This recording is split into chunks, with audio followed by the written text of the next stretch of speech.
There's only one place you can hear Jonathan Mosen, and that's right here, the home of the fun guys. This is Mushroom FM. Well, the coffee is in, and so am I, and so are you. So I think we're ready for another 3 hours of Mosen at Large coming up in just a moment. It is tributes all the way in Steve Cutway's The Early Years, coming at you at 5 p.m. US Eastern Time. At 7, it's Dan Sweeney with another edition of One Hit Wonders, and it's another edition of the best of Snow White FM with The Snowman coming up at 8. Mushroom FM. Music, personality, And fun. the home of the fun guys. Mushroom FM. I'm Jonathan Mosen. Welcome to Mosen at Large, the show that's got the blind community talking. And on the show today, a comprehensive review and demonstration of the Sonos Roam. We'll set it up and put it through its paces. A look at Apple's spring-loaded event, ableist language, and much more. Mosen at Large Podcast.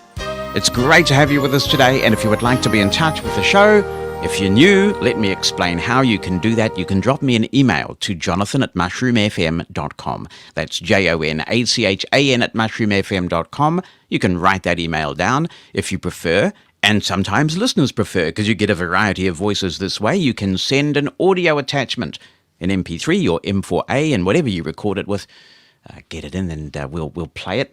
You can also call the listener line, and that number is 864-60-MOSEN, 864-606-6736. Great to have you back for another busy episode of the show. Hope that your week has gone well. We've been busy here. Did you order things? I did order things.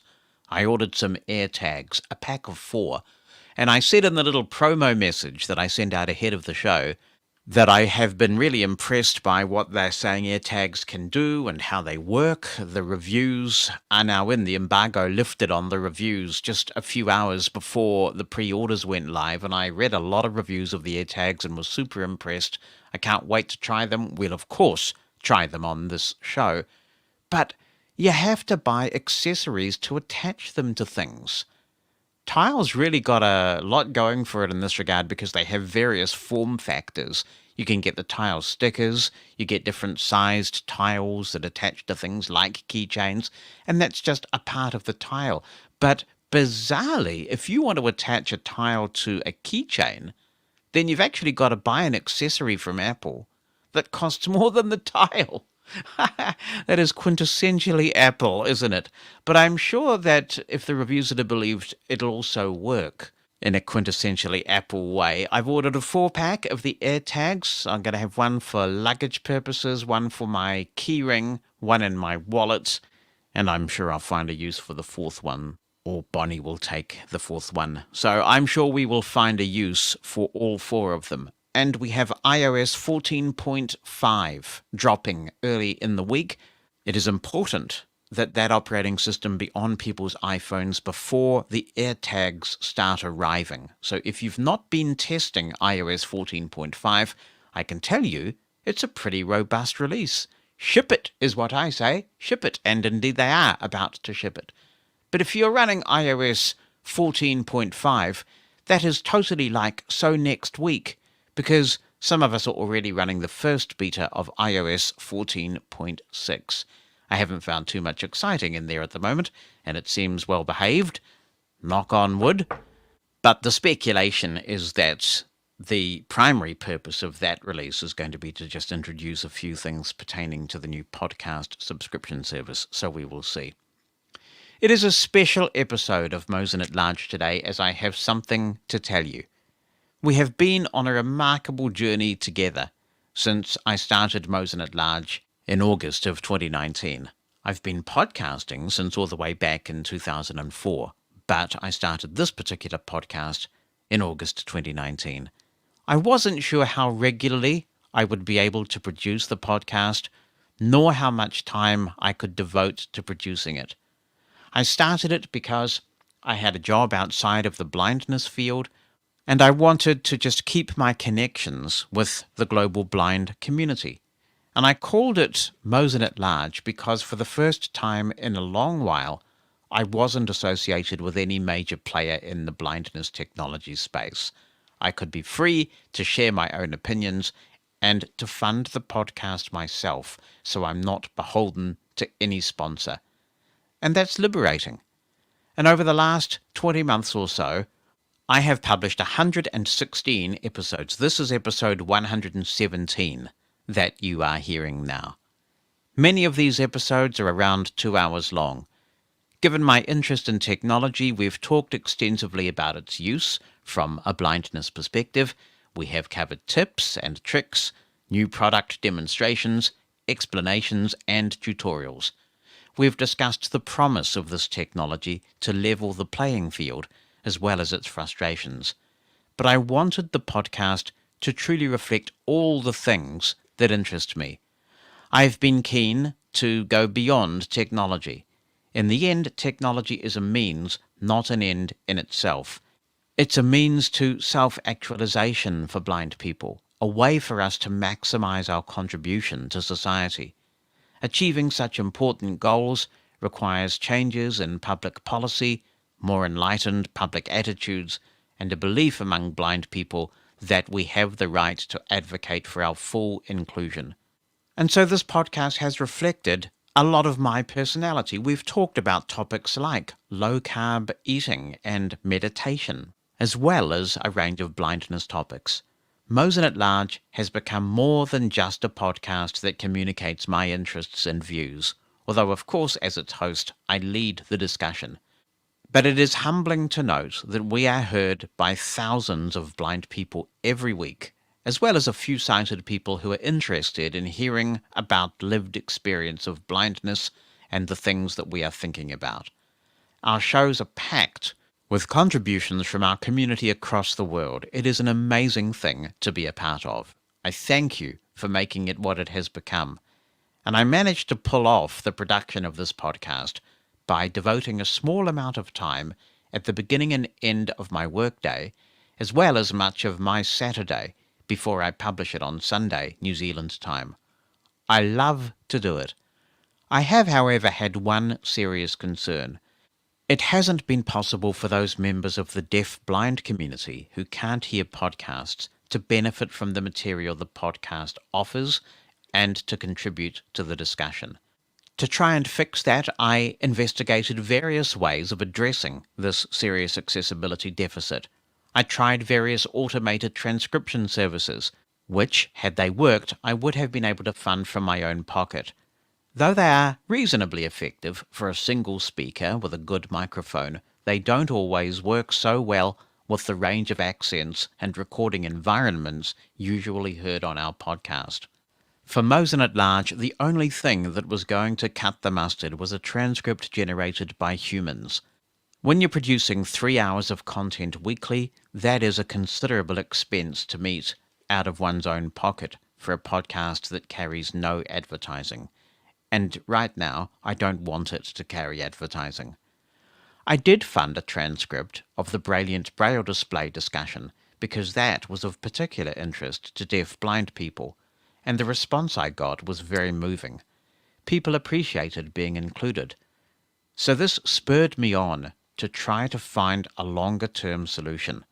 I'm really excited to tell you that that solution has come in the form of an on-demand grant generously provided by Internet NZ. Among its many important functions, Internet NZ provides funding to support community-led initiatives that extend the availability, use, and benefit of the Internet. I am profoundly grateful to have received a $10,000 grant to fund the production of podcast transcripts for Mosen at Large. This will allow the deaf-blind community to enjoy the podcast via technologies like refreshable braille or using their text-to-speech engine of choice, which may be easier for some to hear than a spoken word recording.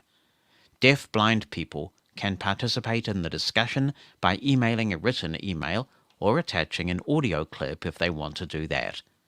I have been passionate about seeking a way to do this because deaf-blind people are far too often excluded from these conversations. Internet NZ's grant will make a big difference to a group that is digitally excluded most of the time. I know the podcast will be the richer for deaf-blind people being able to offer their perspectives on the issues being discussed. And I hope that the lives of deaf-blind people will be enhanced by the provision of information and debate. Transcripts will be published on mosen.org going forward, starting with today's episode, within a few days of the audio being published.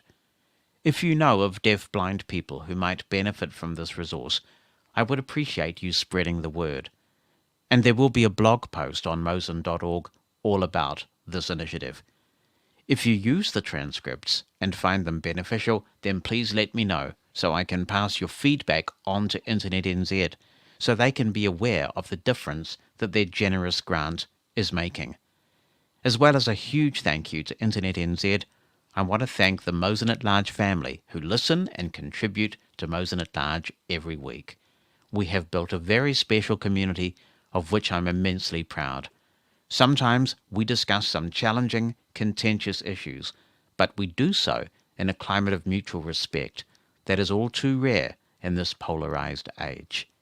If this grant from Internet NZ will allow you to be a part of the Mosen at Large community for the first time, I warmly welcome you and look forward to your contributions.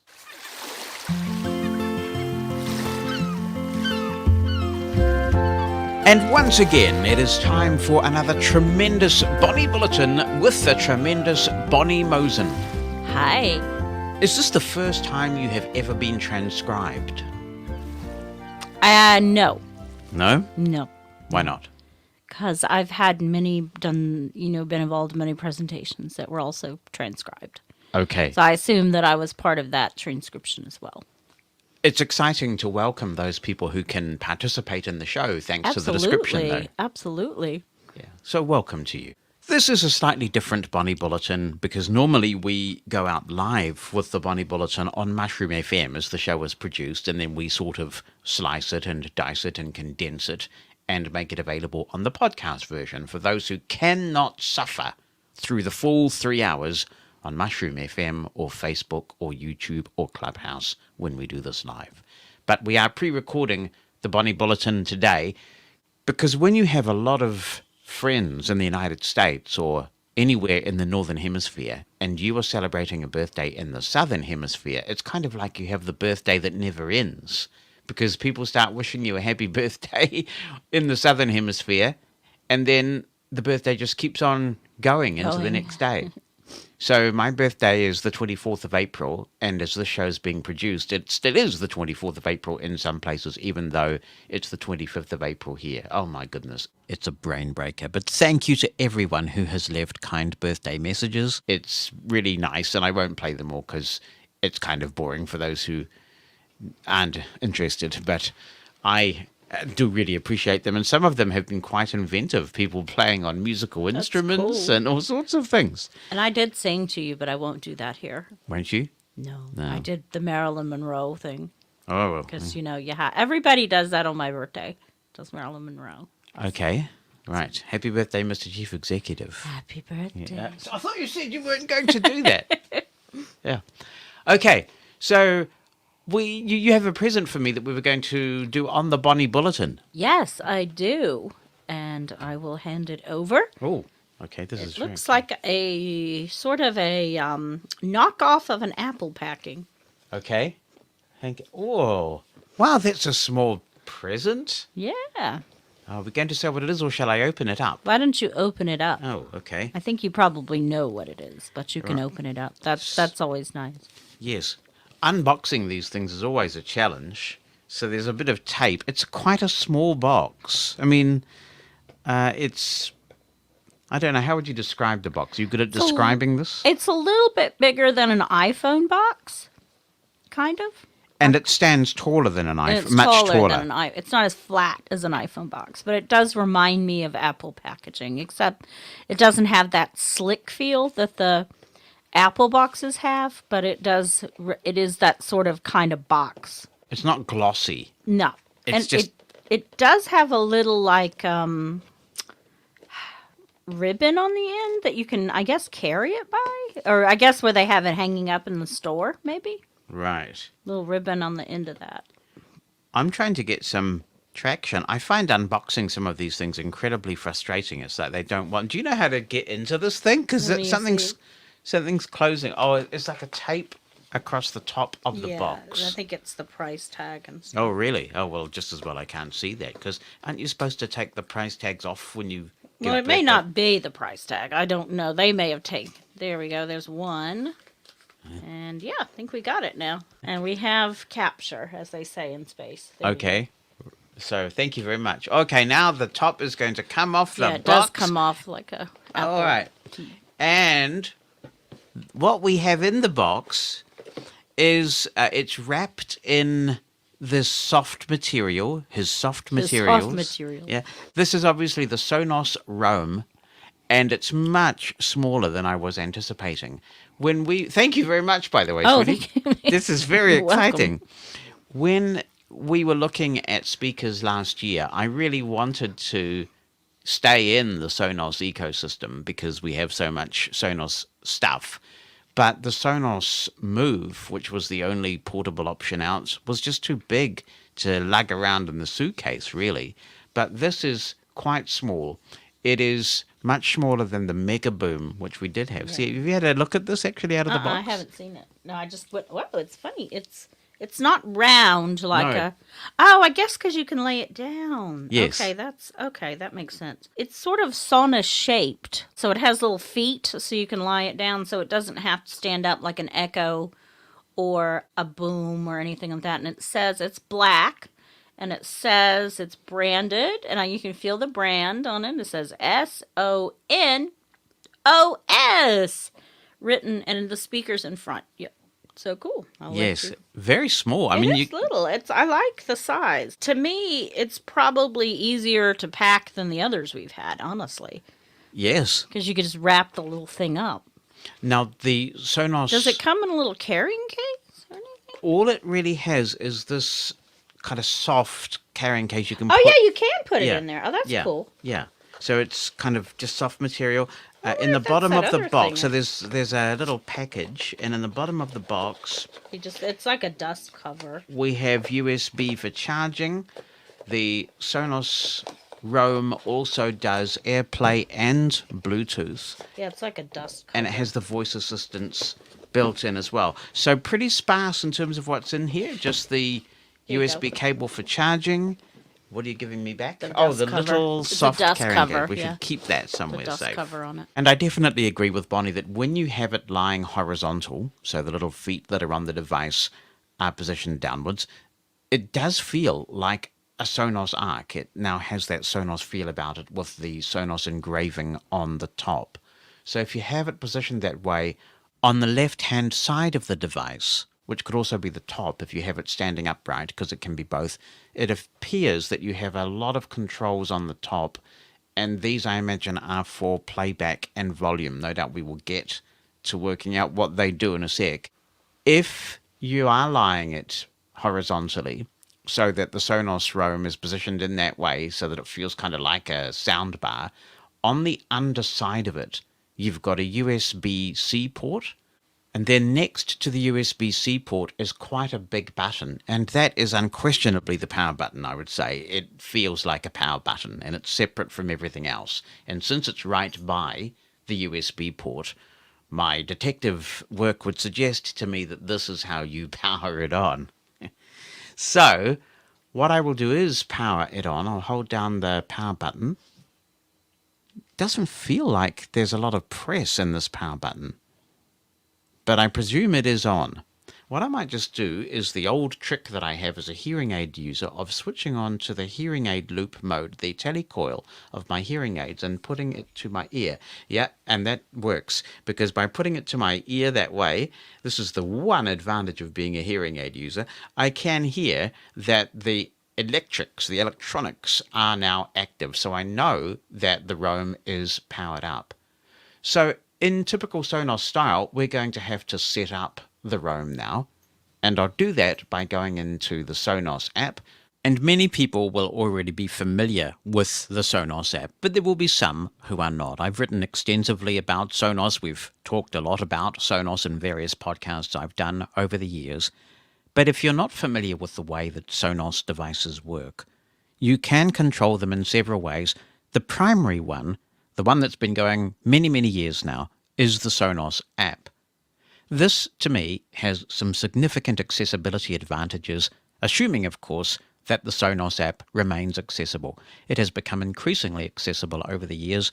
In the 6 or so years that I have had Sonos equipment, there was only one small glitch, and that was fixed pretty quickly, so they are vigilant about keeping the app accessible. Because Sonos is a multi-room system, you can group speakers together in this app. It's easy to do, and it works beautifully. The speakers do remain in sync right across your house, so you can create different speaker groups depending on what you're doing at any particular time.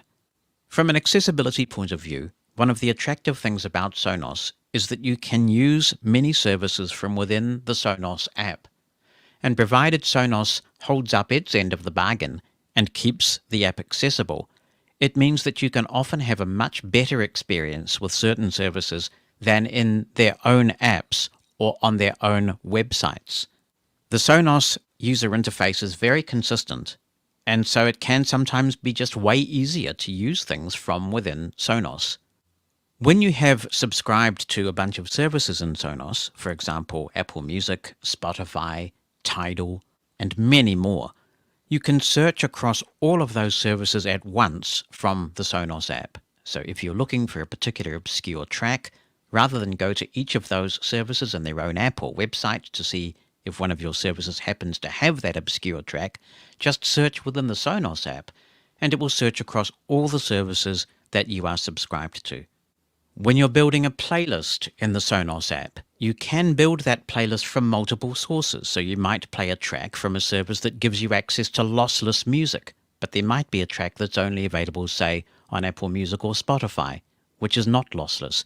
You can mix and match, save the Sonos playlist, and it will play from a range of sources. So as well as what I hope will prove to be a superb quality portable speaker experience, the Sonos Roam is giving you all the benefits of the Sonos ecosystem and the highly accessible Sonos app. So we'll talk to Siri. Open Sonos. Connected to Sonos alarms button. Now we need to be in the System tab, and it looks like we... New card, Shadow Sonos ROM. Oh, there we go, it's found it. Before we go on, though, just a reminder that you do need to be running Sonos S2. This is their new operating system. So if you have older Sonos equipment and you've been reluctant to upgrade because of that, you are going to need to split your Sonos system off. If you have very old Sonos equipment that can't run Series 1 of the operating system, you're going to have to create 2 Sonos systems, essentially, because you've got to have S2 for this to work. I'm going to flick right. Add button. And there's the add button. That was so straightforward. Serial number. Oh, yeah. Close button. Close. And there we go. So we have an add button and a close button. Add button. I'll double tap. Add. New card. Getting your Sonos ROM ready. Please wait. Okay, I will. Getting. And that's all. Oh, no? Let's play a chime on your Sonos ROM to temporarily connect your mobile device to it. Okay, then.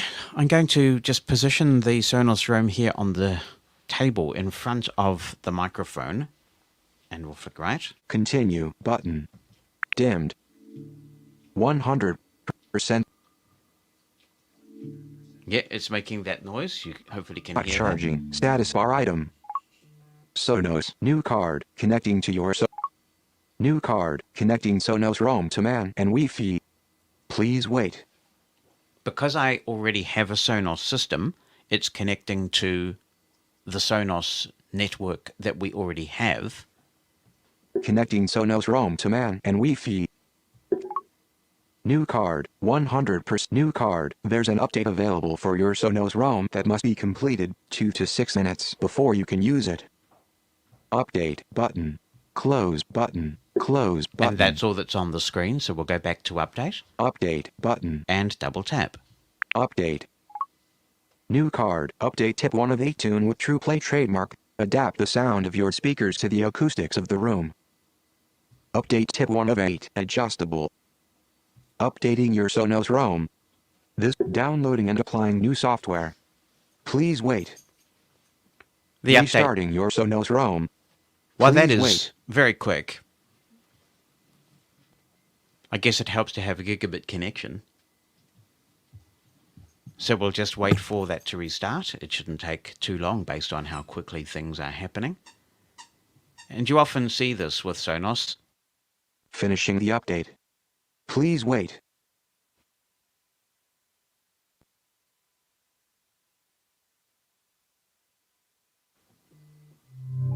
New card. Your Sonos Roam has been added. You can continue personalizing it in settings. That made a pretty bassy sound actually when it came up. I'll double tap done. Done. New card. Sonos Roam can use Auto True Play to adapt to your environment. Continue button. Continue.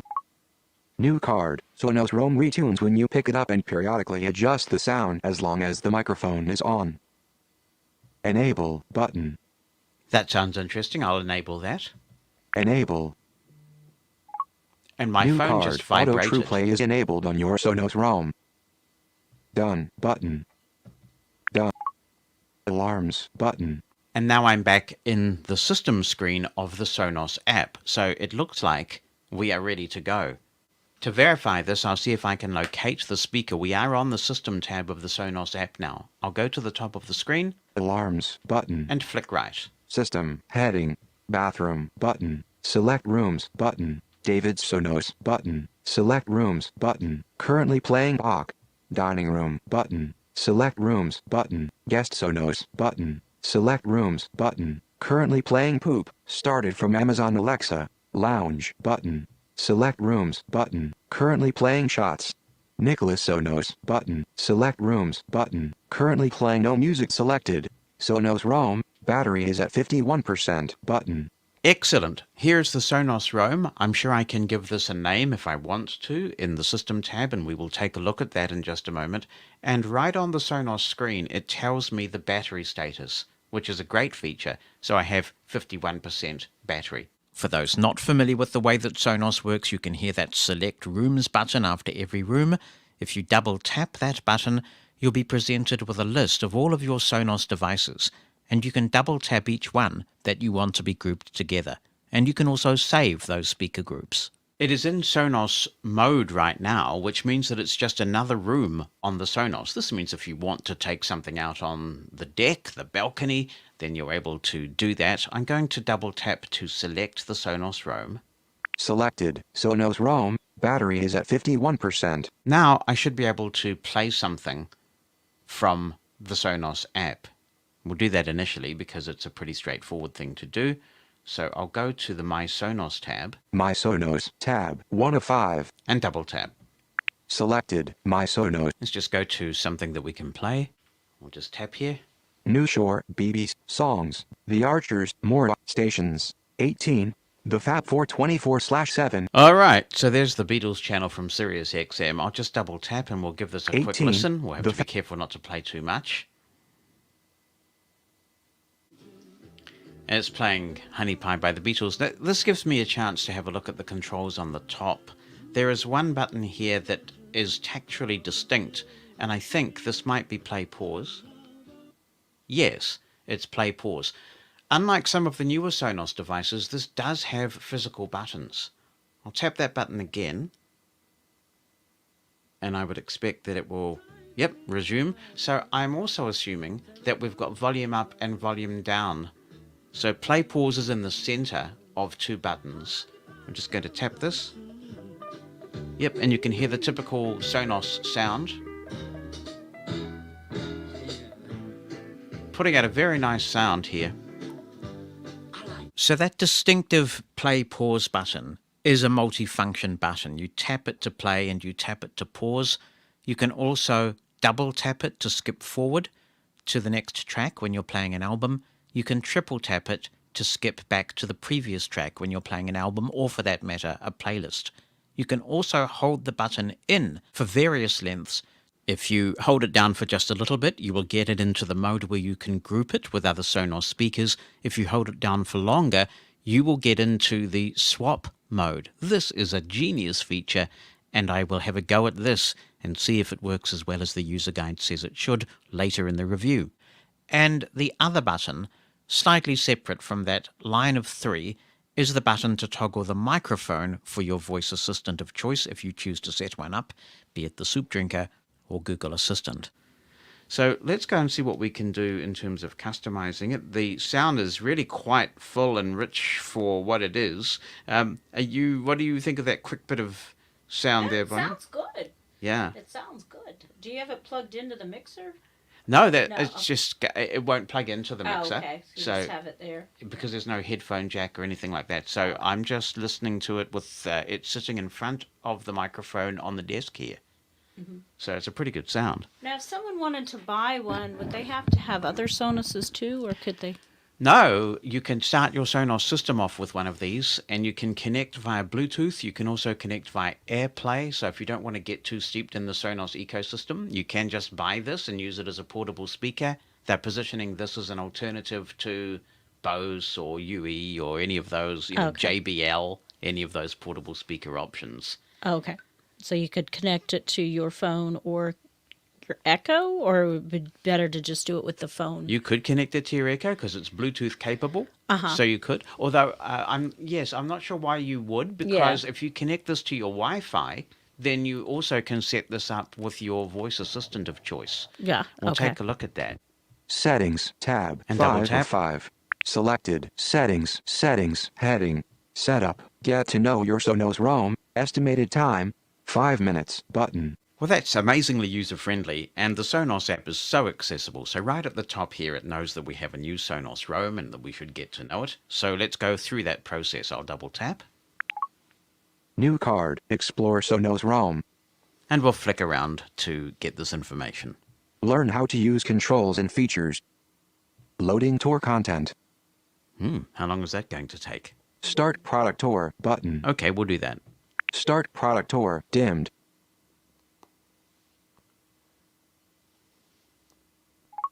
New card, let's try that again. All right then. There was a problem loading the product tour. Try again. Try again, button. I'll double tap. Try again.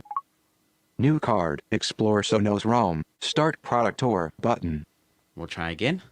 Start product tour, dimmed.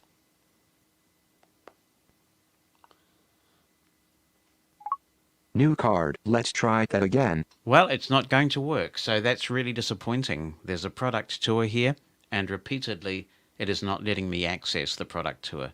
There was a try again, later, button. We'll press the later button. Later. Settings, heading. Setup, heading. Add a voice assistant, estimated time, 10 minutes, button. Okay, we'll do that. We'll add a voice assistant. I'll double tap. Amazon Alexa, in rooms, bathroom, dining room, lounge. Google Assistant, requires Google Assistant app. Cancel, button. Sonos supports the Google Assistant, and it also supports Amazon's Assistant, whose name we know well, but I call it the Soup Drinker so that we don't trigger everybody's machines around the world.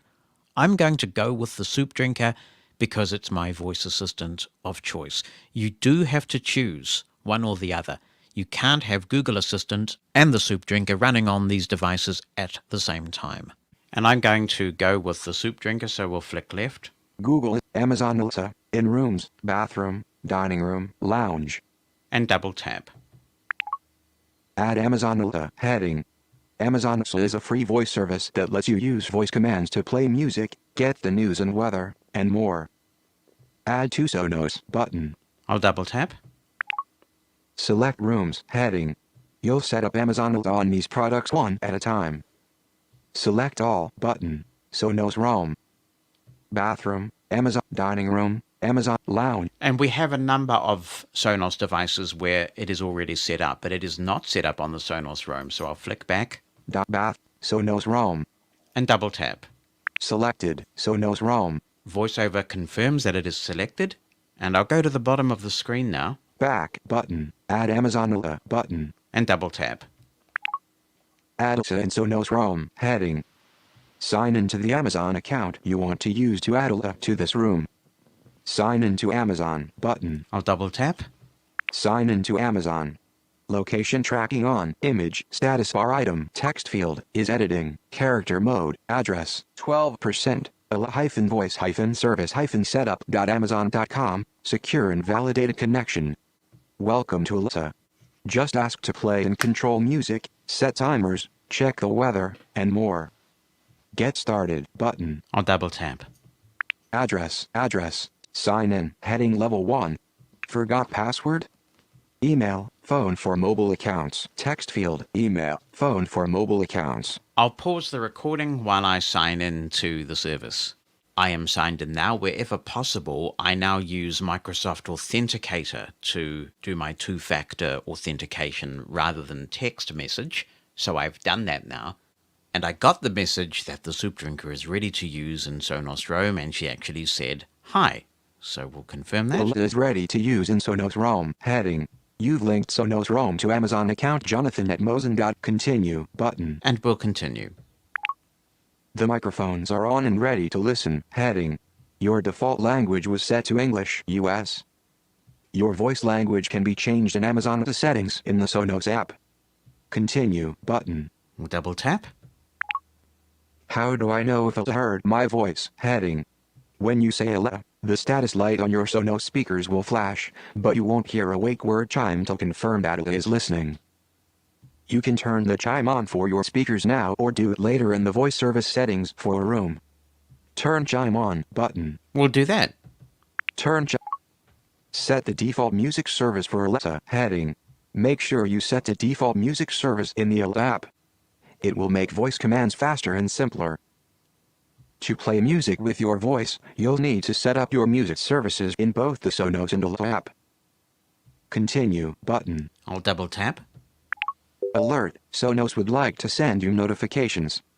Notifications may include alerts, sounds and icon badges. These can be configured in settings. Don't allow button. Allow button. I'll double tap allow. Sonos, link your music services in the Alexa app. Heading. Go to Alexa app button. I've done that a long time ago, so I'll continue. Back button. Back button.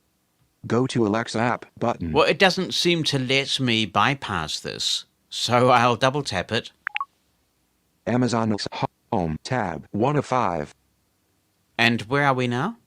Home tab music and podcasts. Now playing tab. Yeah, we are in the Amazon Soup Drinker app, so I'm going to go back to the Sonos app. Go to the I'm back in the Sonos app. If I go to the bottom of the screen, back button. I've set up my music in Alexa button. now that the Sonos app knows that I opened the app, there is a new button now that I can double tap to confirm that I've set up my music. Let's play music with your voice. Heading. Control Sonos with Alexa. Try saying this. Alexa, play radio. Alexa, turn volume down to 3. Alexa, pause. More information button. Back button. Done button. And I'll double tap done. Settings, back button. Services and voice. Heading, voice, heading. We seem to have gone through the setup, so what I want to do now is go and have a look at the settings specifically for the Sonos Roam. I'll go back. Settings, back button. Settings. Settings, heading. In that case, the two-finger scrub gesture did not work, so I had to double tap the back button. I'll flick right. Account, system, button. And double tap the system button. Products, heading. Now we have the products that are set up on the Sonos system. Bathroom, 1. David's Sonos, play 1. Dining room, 1. But guest Sonos, play 1. Lounge, plus sub plus ls plus rs, arc, button. Master bedroom, play 5. Button. Nicholas Sonos, play 1. But Sonos Roam, battery is at 47%. Button. I'll double tap. Name, heading. Now we can configure the device from this screen. So I'll flick right. Room, Sonos Roam, button. I'm actually quite happy to call it the Sonos Roam because it is not going to stay in any particular room, and it's a clear, unambiguous name for it. But if you want to change the name of your Sonos Roam speaker, assuming you are going to get one, you can double tap. Room name, Sonos Roam, text field. There's a text field here where you can type anything you like. There is a character limit, but if you prefer to select from a series of presets, we can flick right. Bathroom 2 button. Bedroom button. Den button. Dining room 2 button. Family room button. Foyer button.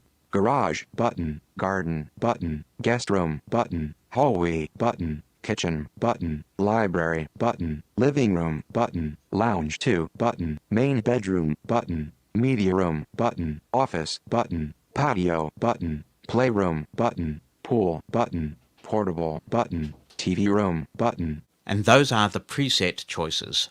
I'll go back to the previous screen. And again, the two-finger scrub gesture is not working, so I'll go to the top of the screen Sonos ROM back button. and double tap the back button. Sonos I'll flick right, Sonos ROM heading. Name heading. Room Sonos ROM button. Products heading. ROM battery is at 47% button. So what happens if we double tap that button Product heading. and flick right? Battery is at 47%. Tab bar. Okay, that's all there is in this screen. We'll go back. Sonos ROM back button. Sonos ROM battery is at 47% button. Focus returned to where I was before, so I'll flick right. Set up stereo pair button. If you want, you can buy a second Sonos Roam and set up a stereo pair, which would be very nice. I'll flick right. Sound heading. EQ button. Just like any other Sonos device, you can set EQ for this. If I double tap, Bass 0 adjustable. Treble 0 adjustable. and you can turn the bass and the treble up and down. These are standard slider controls that work perfectly with VoiceOver. Loudness on button. Loudness is something that gives it a little bit of a boost at lower levels. Reset button. And you can reset to defaults. Tab bar. And that's all that's here. The back gesture did work that time, so that's good. True play button. Now we have the True Play options. True Play seems to be working a bit differently in the Sonos Roam from the way that it works on other Sonos products, at least the big ones. So I'll double tap and see what it has to say about True Play. True play balances and fine-tunes your Sonos products to make sure they sound great anywhere they're placed. Auto True Play tuning off button. Sonos Roam's microphone is used to detect the environment, so Auto True Play can make periodic tuning adjustments. Make sure the microphone is on whenever you move your product so True Play can retune. This makes a lot of sense. For those not familiar with the Sonos ecosystem, the way that True Play usually works on the larger products is that you go through a process of walking around a room with your iPhone, and it plays some very sci-fi sounding sounds so that the microphones can give the Sonos products feedback about the acoustics of your room. And it does actually make an appreciable difference in some cases. It influences the tonal color of what you are hearing. Now, that strategy isn't going to make sense when you have a portable speaker like this one that's going to be taken everywhere. So True Play is different here because if you enable the microphones, which will obviously consume a little bit of power, then it's going to listen to the environment it's in at all times and adjust itself. That sounds like a good idea. Auto True Play tuning on button. And it's now on. So I haven't actually toggled that, but it was off before. Now it is on. All right then, I'll go back. And I can't perform the two-finger scrub gesture here. So there's a lot of inconsistency that has crept into the Sonos app, actually, regarding the use of that gesture. Sonos ROM back button. Sonos True Play button. I'll flick right, Volume limit off button. and flick right again. Voice heading. Amazon Alexa button. Change voice assistant button. Hardware heading. Get to know your Sonos ROM button. Status light on button. I'm not sure whether there's any benefit in leaving the status light on for a blind person, but I will leave it on. Touch controls on button. Now, the touch controls name is a bit misleading in this case because these are not touch controls. These are, I'm very glad to say, physical controls, which is something that Sonos have moved away from in recent times in some of their newer products, but you can definitely feel these. If you want to disable those controls so that you can only change things by voice or perhaps by using the Sonos app or whatever device you have paired it to, then you can do that. Let's just verify that everything is working as we want. So I'll get the mic, which is quite directional, this mic, close to the Sonos Roam and say, Alexa, what time is it? It's 6:55 p.m. Enjoy your evening. It's a very nice, full, rich, bassy sound. Not well picked up by this microphone, I don't think, but it is sounding good. The time zone is incorrect because I haven't set that yet. I need to do that in the Soup Drinker app. The Sonos Roam is also a Bluetooth device. That's good if you don't want to use the Sonos app for some reason. Maybe you're out and about and you just want to use this like any other portable Bluetooth speaker. So how do we make this work? Well, according to the manual, which I was drooling over before I got this for my birthday, my understanding is that if I hold down the power button for a little bit,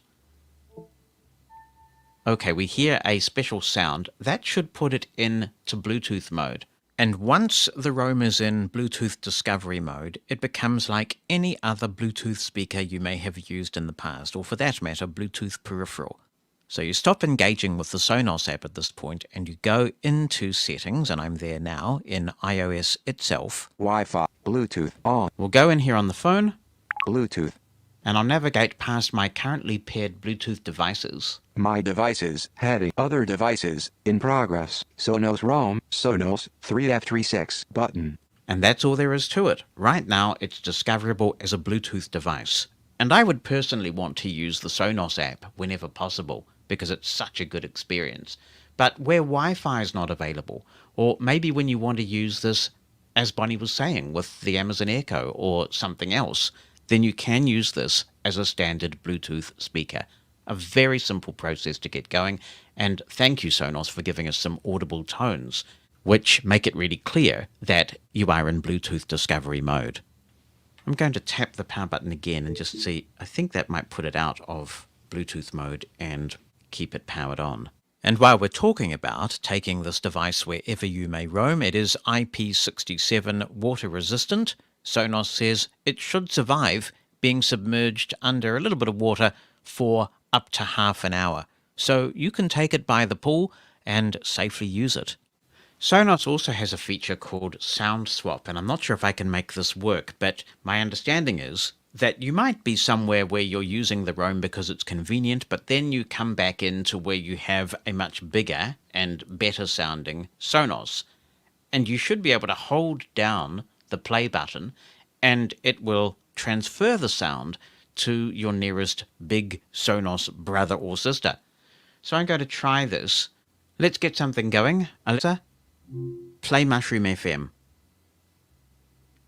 Mushroom FM from Jonathan's TuneIn.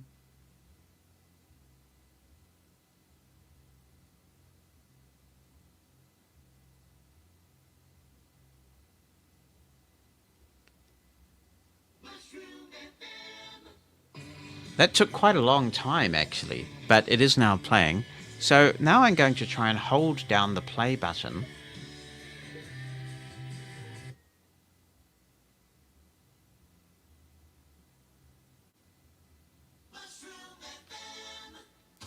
Yeah, and you can hear what's happened there. I have a couple of Sonos Play 5s in my studio and a subwoofer, and now, just by holding down that play button, it has transferred what I was listening to the big Sonos sibling. That is a really slick, fantastic feature. Alexa, stop. On Lounge Sonos or on Studio Sonos? Studio Sonos.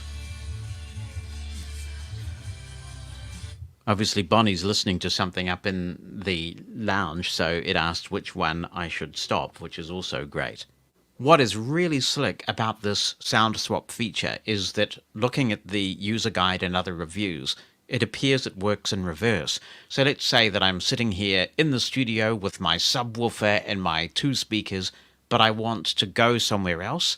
I can hold down the button on the Sonos Roam, and if it detects that something is playing on a Sonos nearby, then it will also then transfer that audio to the Sonos Roam for me to take it with me when I go. That is so cool. You also have the ability to hand over to Wi-Fi and continue with playing your music when you walk into your home and you've been playing something on Bluetooth. So we've covered using the Sonos Roam as a Sonos device.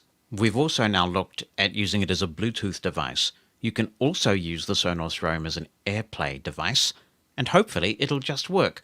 To see if it does, we'll go to the Control Center. Control Center, Airplane Mode, Switched button, off, Mobile Data, Wi-Fi, Bluetooth, 8, Media Controls, Not Playing. Playback Destination, button. This is the one I want to double tap, the playback destination. iPhone, Not Playing. And I'll flick right. Playback Destination, button. Previous track, play, button. Next track, dimmed, button. Volume, 56%. Selected, headphones. Speakers and TVs, heading. Bathroom. Dining room. Living room, RNZ National, lounge. Master bedroom. Sonos Roam. And there it is, in the list, Sonos Roam. So if I double tap this, Sonos Roam, pending. do we have it selected now? Let's just go back and check. Selected, Sonos Roam. Yes, it's selected now. So I'll go back home. Media Control. And having set this up, I should now be able to say, play Uptown Funk. Which app do you want to listen to this on? Apple Music. Alert, Apple Music and privacy. Oh, all right. This is because I'm now running iOS 14.6 and it's got something to tell me. I'll go back to that later. Continue, button. Messages, 2 unread messages.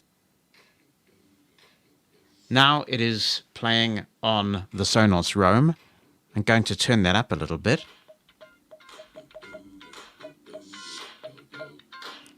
And let's wait till the bass kicks in.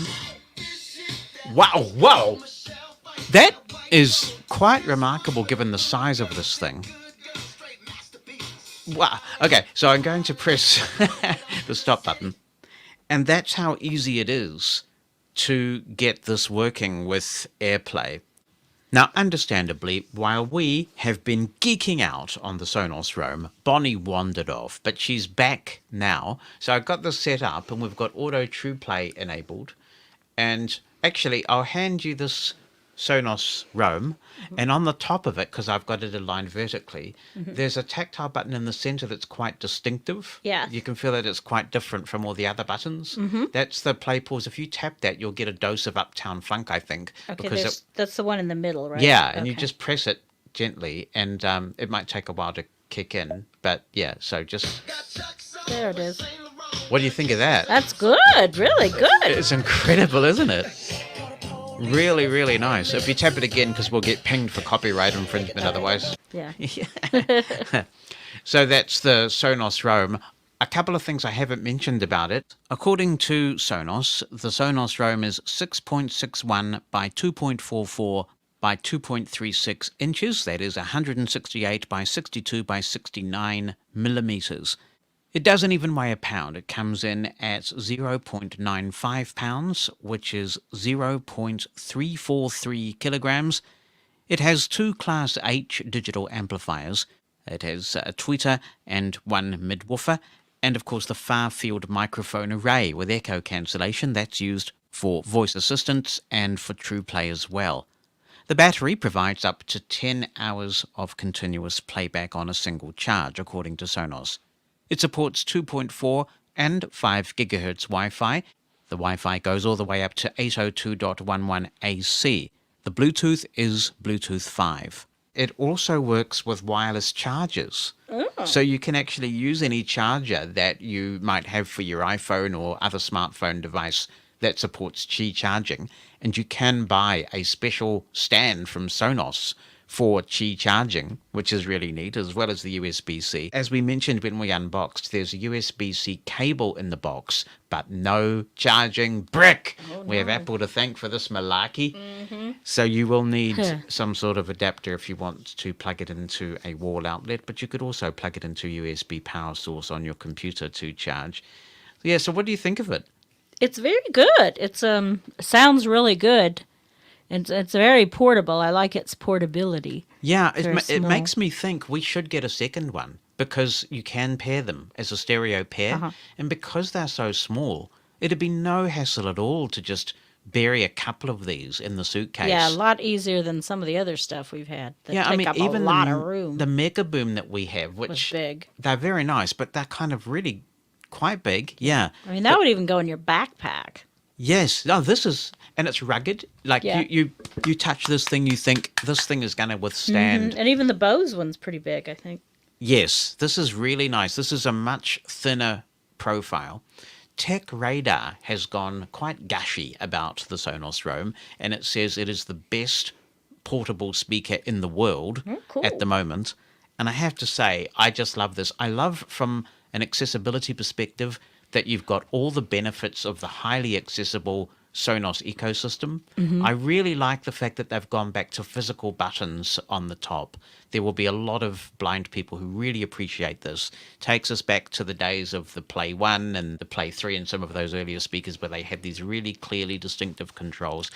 And the price point's right. This is actually the cheapest way to get into the Sonos ecosystem. 319 New Zealand dollars. Yeah, and it's at $169 US. So that makes it a little bit cheaper than the One XL, which is the Sonos one without the microphones. That comes in at $179. You were going to comment on the sales of this. Yeah, they said that because I called to find out how many they had. They had quite a few. And when I bought it, they said they were selling really well. Well, I appreciate it, sweetie, because, these days it's hard to get me a birthday present because, we're very Impossible to fortunate. get you We're in a position where, if we want to get something, we will. But this just happened to come out a few days ago. Yeah. So it's just arrived. I really like this a lot. This is the kind of thing I've been hoping for. Something very small. It's kind of like a water bottle, actually. Yeah, except it's not round. It's like a flat thing. Like a wedge of cheese. Yeah, it's a very Like a interesting giant shape. wedge of cheese. It's not cylindrical No. because it's placeable horizontally and vertically. A really clever design, but the sound is good. It's almost like they're going after the Bose market because it's very bassy. Yeah, Some it is people might bassy. consider it a bit too bassy. You can go in here and fix the EQ if you don't like that. You can turn the treble way up and potentially the bass a bit down, but it's a very full sound. So this is a keeper, mate. I really appreciate this. I'm glad you enjoy it. Now I guess we have to rehome our Bose. Yeah. Thank you for such a really cool birthday present. And people can find out more about this by going to sonos.com. I'm sure it's everywhere. But if you've been thinking, maybe I'd like to dabble in the Sonos ecosystem and see what everybody's going on about, this is a great way of doing it because you've still got your Bluetooth speaker, you've still got AirPlay, but you've got all the benefits of the Sonos ecosystem. So you can build on this.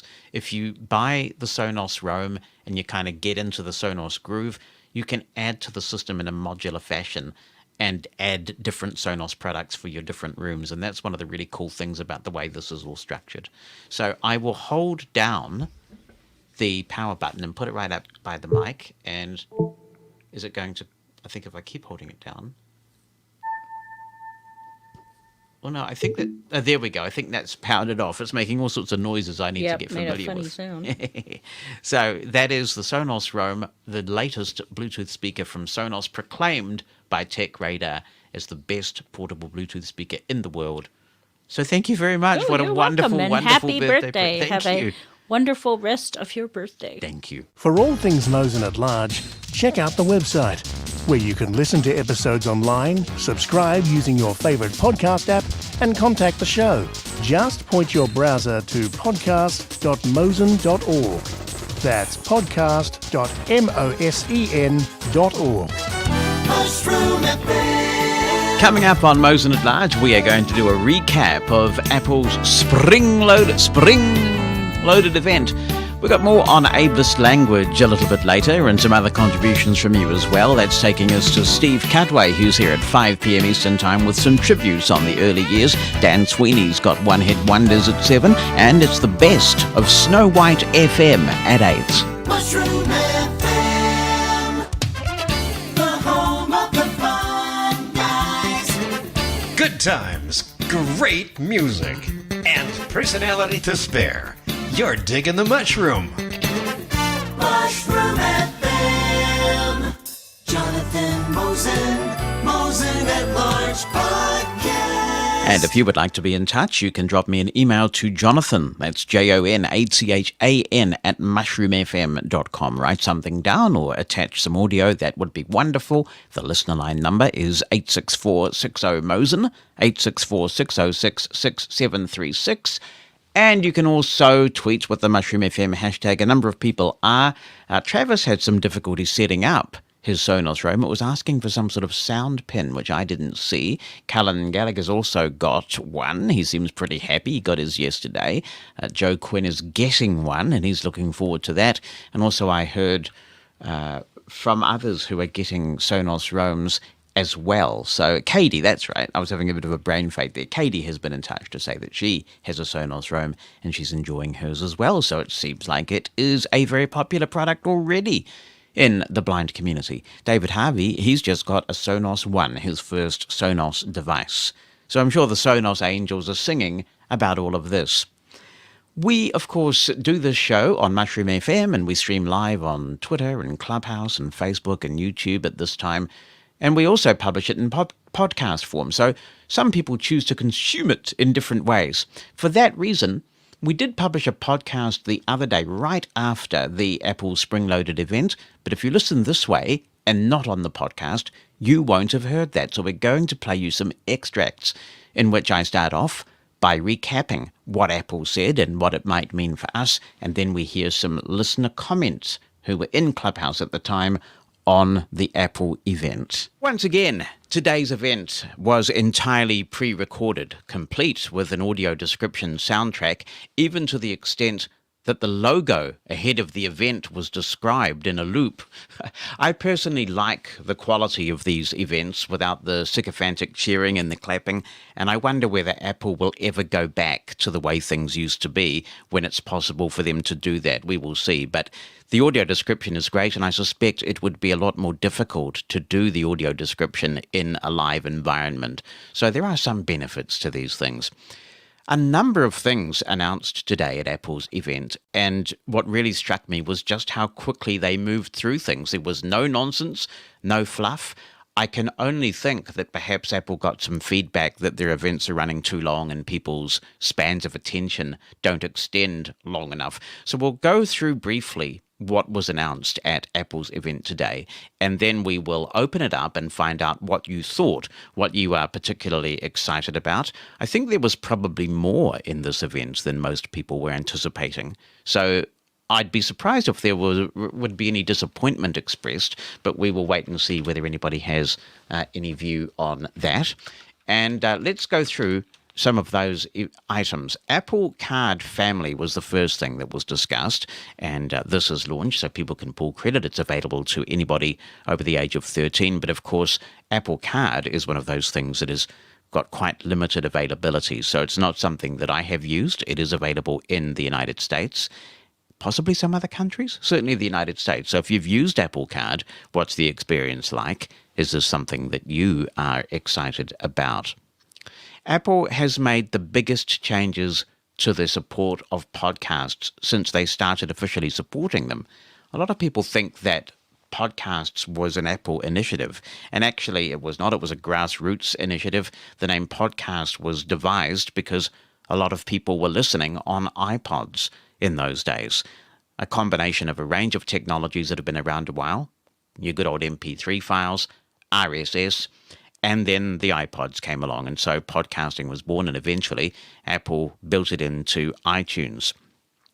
If you're not testing the 14.5 beta at this point, then you may not know that although we have mentioned it here on Mosen at Large, that there is a new Apple Podcasts app in iOS 14. It's 0.5. It's got quite a lot of change in there. So if you haven't tried that, I guess it might be worth doing so when the new iOS 14.5 drops. Apple podcast subscriptions are coming to over 150 countries next month. And the idea is that you will be able to support your podcast creators that you like. And in exchange for that support, you will be able to get releases early. There are a number of people doing this now in various platforms. You might be able to get other perks, for example, special episodes that are only published on the Apple Podcast app. Now, this clearly is a response to the commercialization of the podcast industry. There's data now that shows that Spotify will surpass Apple in 2021, that more people will be listening to podcasts on Spotify than on Apple Podcasts. I'm personally not seeing this in my own data. So while we can't see exactly who you are, most good podcast host services will let you see as a podcast host who is listening from what countries and with what clients. We don't see a big take-up of Spotify in the blind community, and I'm interested in why that is, given that it is taking off so widely in other places. Is it because people just don't like the user experience, or the Apple Podcast app is built in, or there are other options that are very accessible and attractive, like Castro and Overcast? Who knows? But I just don't see that take-up. I will be concerned if there are some podcasts that lock you into listening with Apple Podcasts. I do think still that it is really quite a mediocre app compared with some of the other choices that we have, like Castro especially, and also Overcast, various other. Downcast, of course, is one that is actually quite popular in the blind community. So it is a shame that we are starting to see this segmentation of podcasts. I'd be very interested to see what people think of this, whether that concerns you, whether you will go to the Apple Podcasts app if there are episodes that you can only find on that podcast app. So we don't have all the details on this yet. Apple subscriptions will come next month for podcasts. But I note that in the last few days, Apple Podcasts have stopped accepting new submissions through their Apple Podcast Connect service. And this has caused a bit of a ruckus on some forums where you get to discuss podcast submission because people have these big plans. You can't really launch a podcast without submitting it to Apple Podcasts. And so the fact that they have stopped, albeit briefly, hopefully, accepting new submissions to their podcast directory has been quite a big deal. So we'll see what happens with this. But it does sadden me. I'm glad to pay where necessary through Patreon or other services, but to lock you into particular podcast apps to get certain content, I think it is a shame that we're seeing the end of universality of podcast listening. On to other things. You can now get iPhone 12 in purple. I'm not sure whether it's like Barney the dinosaur purple or what the deal is with that, but if that interests you, then the orders start being taken on Friday for that. There are also some new MagSafe leather cases and sleeves if you want to dress up your iPhone in new colors. So you'll be able to check the Apple Store out for that.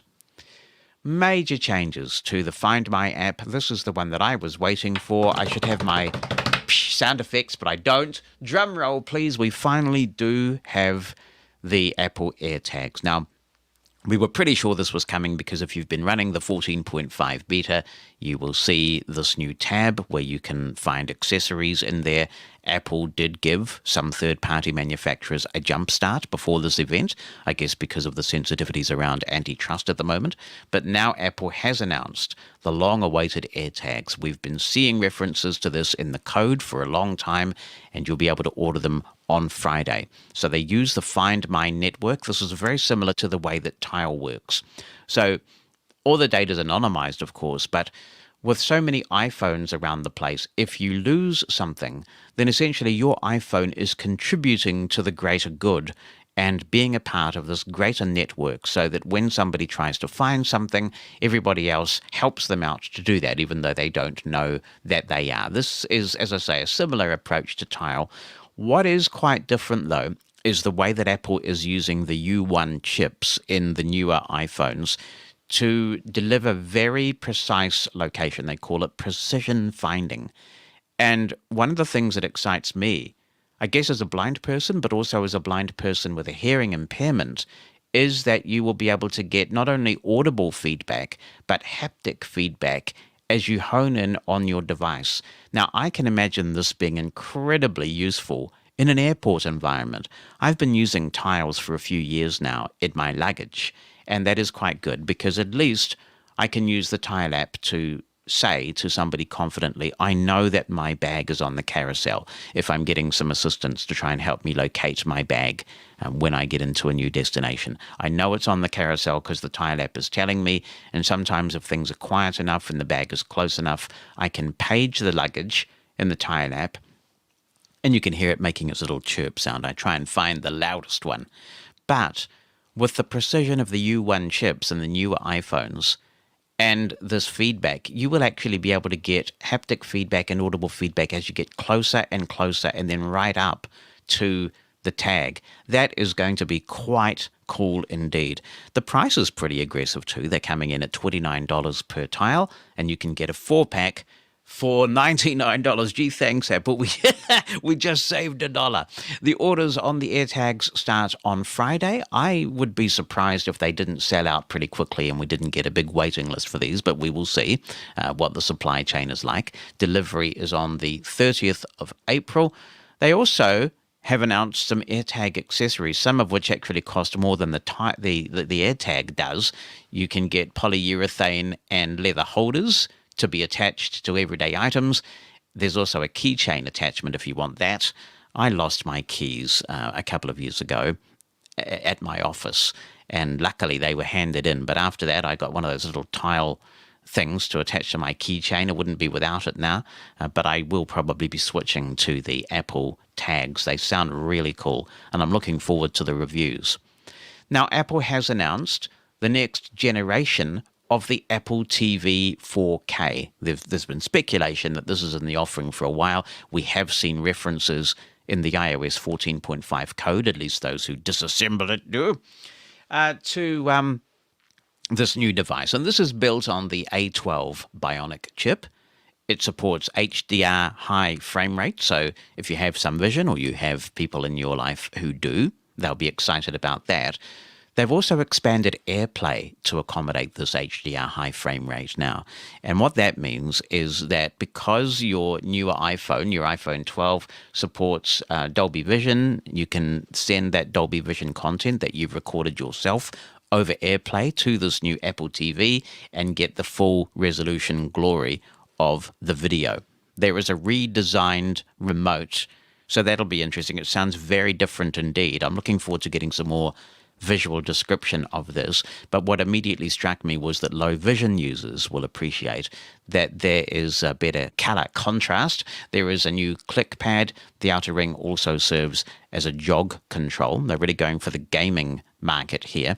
There's a power button on this new remote control, so you can turn your TV on and off. It's an all-in-one solution, essentially. The Siri button now is on the side, like with the iPhone. Apple's added to what they call their Mac revolution, and it would be hard not to argue that they have not headed out of the park with this. The M1 Macs are a roaring success. When you look at every single review of these devices, it's pretty favorable indeed. And we've got one of these in a MacBook Air form factor, and they are pretty impressive. Wake up from standby really quickly, battery life that is superb. It just goes on and on. You've got the iMacs that have been designed for M1, and because of the system on a chip logic board, they've been able to make a more compact design. It is super quiet, apparently, which is really great, while also staying very cool. And obviously, if you keep the chip cool, then it won't need to slow down. You'll get maximum performance from this iMac. They've got a 24-inch display, so they've shrunk the bezels. This is something Apple has done over recent years. They're very good at doing it. And the form factor's only very slightly larger than the previous displays, which had about 21 inches. The FaceTime HD camera has been vastly improved. It doubles the resolution from previously. You've also got studio quality microphones. The beamforming focuses on your voice. This is wonderful. Apple does a very good job of this stuff when they pay attention to it. And I like to hope that we will start, as the pandemic starts to wrap up, hopefully, that we will start hearing much better quality audio when people come on the TV from these very bouncy, echoey rooms, and they almost sound like they're in the bathtub, and the audio is abysmal. I don't know if the video is as bad, but the audio is often abysmal. So Apple is working on that. And given their track record with what they've done in the MacBook Pro and others with their microphones, I've got no doubt it's going to be absolutely brilliant. They say actually that what they've done here is the best mic system ever in a Mac. They also have speakers that create a big room-filling sound, they say, and I believe them, because if you listen to the speakers that are in Macs these days, even laptops, and particularly the MacBook Pro, it is hard to argue with what they can do with audio, and also on some of the iPads as well. They really know how to do this well. You've got 2 pairs of noise-cancelling woofers in this thing, spatial audio, so when you're playing video that is Dolby Atmos capable, you're going to get a pretty cool effect. I have no doubt it is going to be an absolute stunner from an audio point of view. They're promising significant speed improvements. There's the magnetic power connector, which sounds like we're harkening back to days of yore with the MagSafe connectors. They've got 3 types of keyboard to choose from. You've got your good old Magic keyboard, but it now has a new dedicated keys for a bunch of things, like emoji and do not disturb and a range of other functions that you use regularly. Now, they've also got a Magic Keyboard with Touch ID on the keyboard. So this is new, and it uses the whole secure enclave business. So Touch ID coming to this environment. And you can also get that with a number pad as well if you prefer that. And it starts at $12.99. Orders starting on Friday. Delivery a little bit later than some of the other products announced, looking at the middle of May or towards the end of May for that. It sounds like a lovely piece of hardware, and I just wish we could get a bit more voiceover love on the Mac, because it's not a practical solution for some of us who have high-level word processing to do and that sort of thing, and it's just so tempting when you look at this hardware. And, of course, the final one, as we were expecting, a 12.9-inch iPad Pro, which now is based on the M1 chip. A big performance increase. They're saying it's a 50% jump over the previous generation iPad Pro, and a 70. And when you go back to the original iPad, the first generation, all the way back in 2010 they launched that, didn't they? They're saying it's 75 times faster performance. So we've come a long way. Support for the latest PlayStation and Xbox game controllers. So they are really getting into the idea of using their devices as game devices, if you wish. The storage has gone up to 2 terabytes. I think that's significant in itself, of course. I mean, 2 terabytes is a whopping amount of storage. Many people don't even come close to that on their laptops. So that's a lot to play with. But also, it does seem to give credence to what we're hearing about the iPhone, whatever they call it, the 12S or the 13, which will be coming later this year, offering a 1 terabyte option. I must admit, I think 1 terabyte on my iPhone might even be a bit overkill for me. So I'd be interested to find out whether anybody's really excited about a 1 terabyte iPhone. But a 2 terabyte iPad Pro. They also are releasing a 5G version, which makes sense, and the Wave version, the millimeter wave version, only available in the United States once again. The USB-C port, I wish we could have that on the iPhone. I would deal with the pain to get USB-C on the iPhone. It would be a little bit painful because of the accessories, but it would be so worth it. Just get it done. But it is on the iPad Pro, of course. It has been for some time. It supports Thunderbolt now, USB 4 compatible. So those are some of the highlights of the Apple event. I think it was a little bit more action-packed than many people were anticipating. And boy, as I say, did they go at a clip. And so now I'm interested to find out what you think.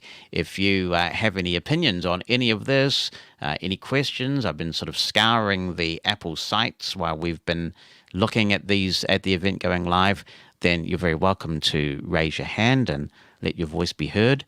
Let's go to Gino J. Hi, Gino.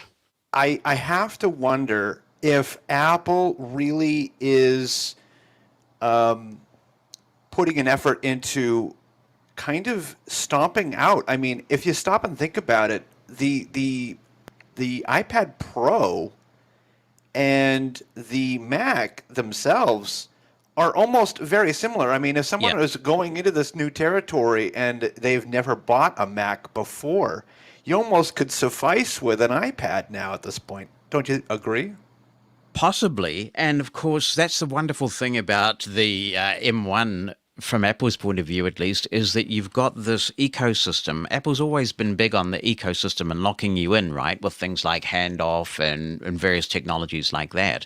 And so now what you have is this whole concept of universal apps. So you can get an app that works on the iPhone, the iPad, and your Mac. So it really comes down to the way that you want to work. It looks like Apple really is dead set on not offering a touchscreen Mac. And I think that's going to increasingly be the point of difference, that you've got touch on the iPad, but you don't have touch on your Mac. Right. And I mean, for me, I'm still using the iPad Air 2. And I mean, I have to say, it's like, what, 4 years old, and I still use it to this day. And I don't use my iPad enough to really go that distance, but I was intrigued by them. I won't lie. The only thing that I had an argument on, I know you've been a big campaigner for the tags, but I just realized something when they were talking about this, especially the keys. I mean, couldn't someone just rip off the key ring and then you'd be kind of just, Well, out of luck if you... I suppose that's possible, but I mean, usually when you lose things, it's not because somebody has stolen them, it's because you've misplaced them. Yeah, true. I mean, I get that, but I don't know. I guess the argument was, I don't know if I'd really honestly spend, $29 for one, or $100 for four for these devices. I mean, granted, I'm with you. The keys things are scary. The wallet thing is scary. I've done that. Yeah. But it just I don't know if it's worth it. I mean, I would have.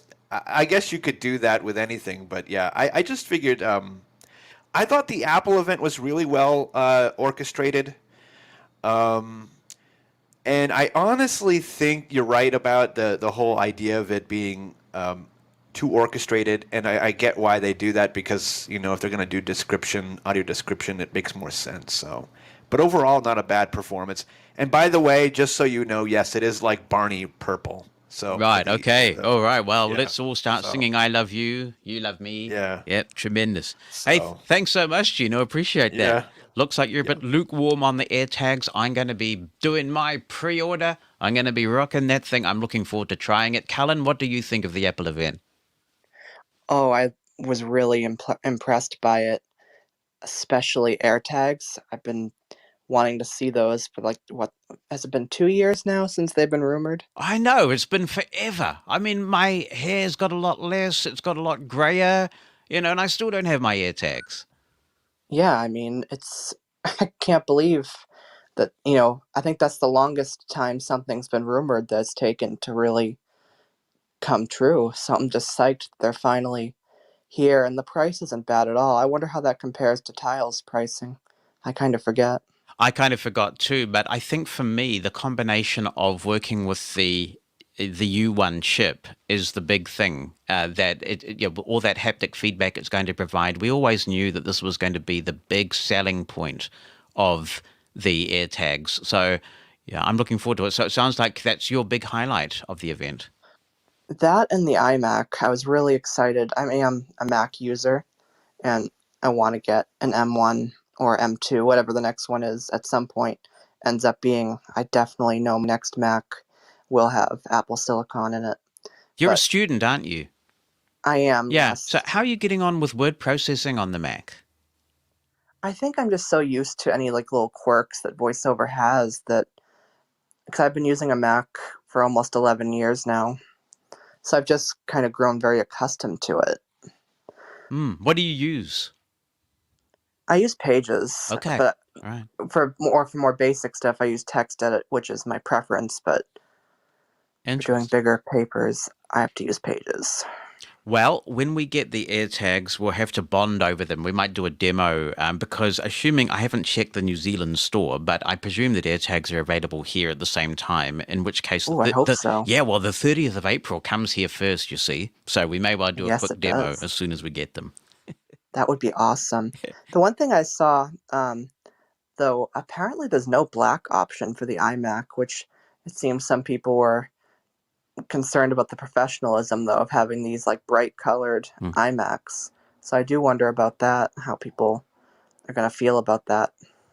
That's an interesting thought. See, that's not something that I think about as somebody who doesn't care about colors. So there needs to be a more professional option. Yeah, I mean, I don't know.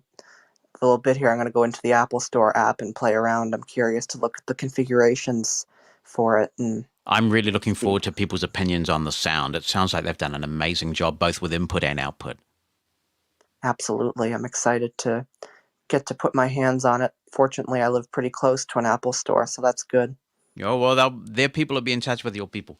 Hey, thank you, Callum. Let us know how you get on if you get any of this new stuff. Definitely will. Thank you. Take care. Hi, Isaac. Good evening from Finland. Oh, Finland. Great to hear from you. I don't have much to add, but what I was to say was that the most interesting product for me was also the AirTags. I don't have an iPad, I don't have a Mac, nor an Apple TV, so the AirTags are interesting, and I am really interested in how big they are and how you put them onto things and so on. So I really wait to hear more about them.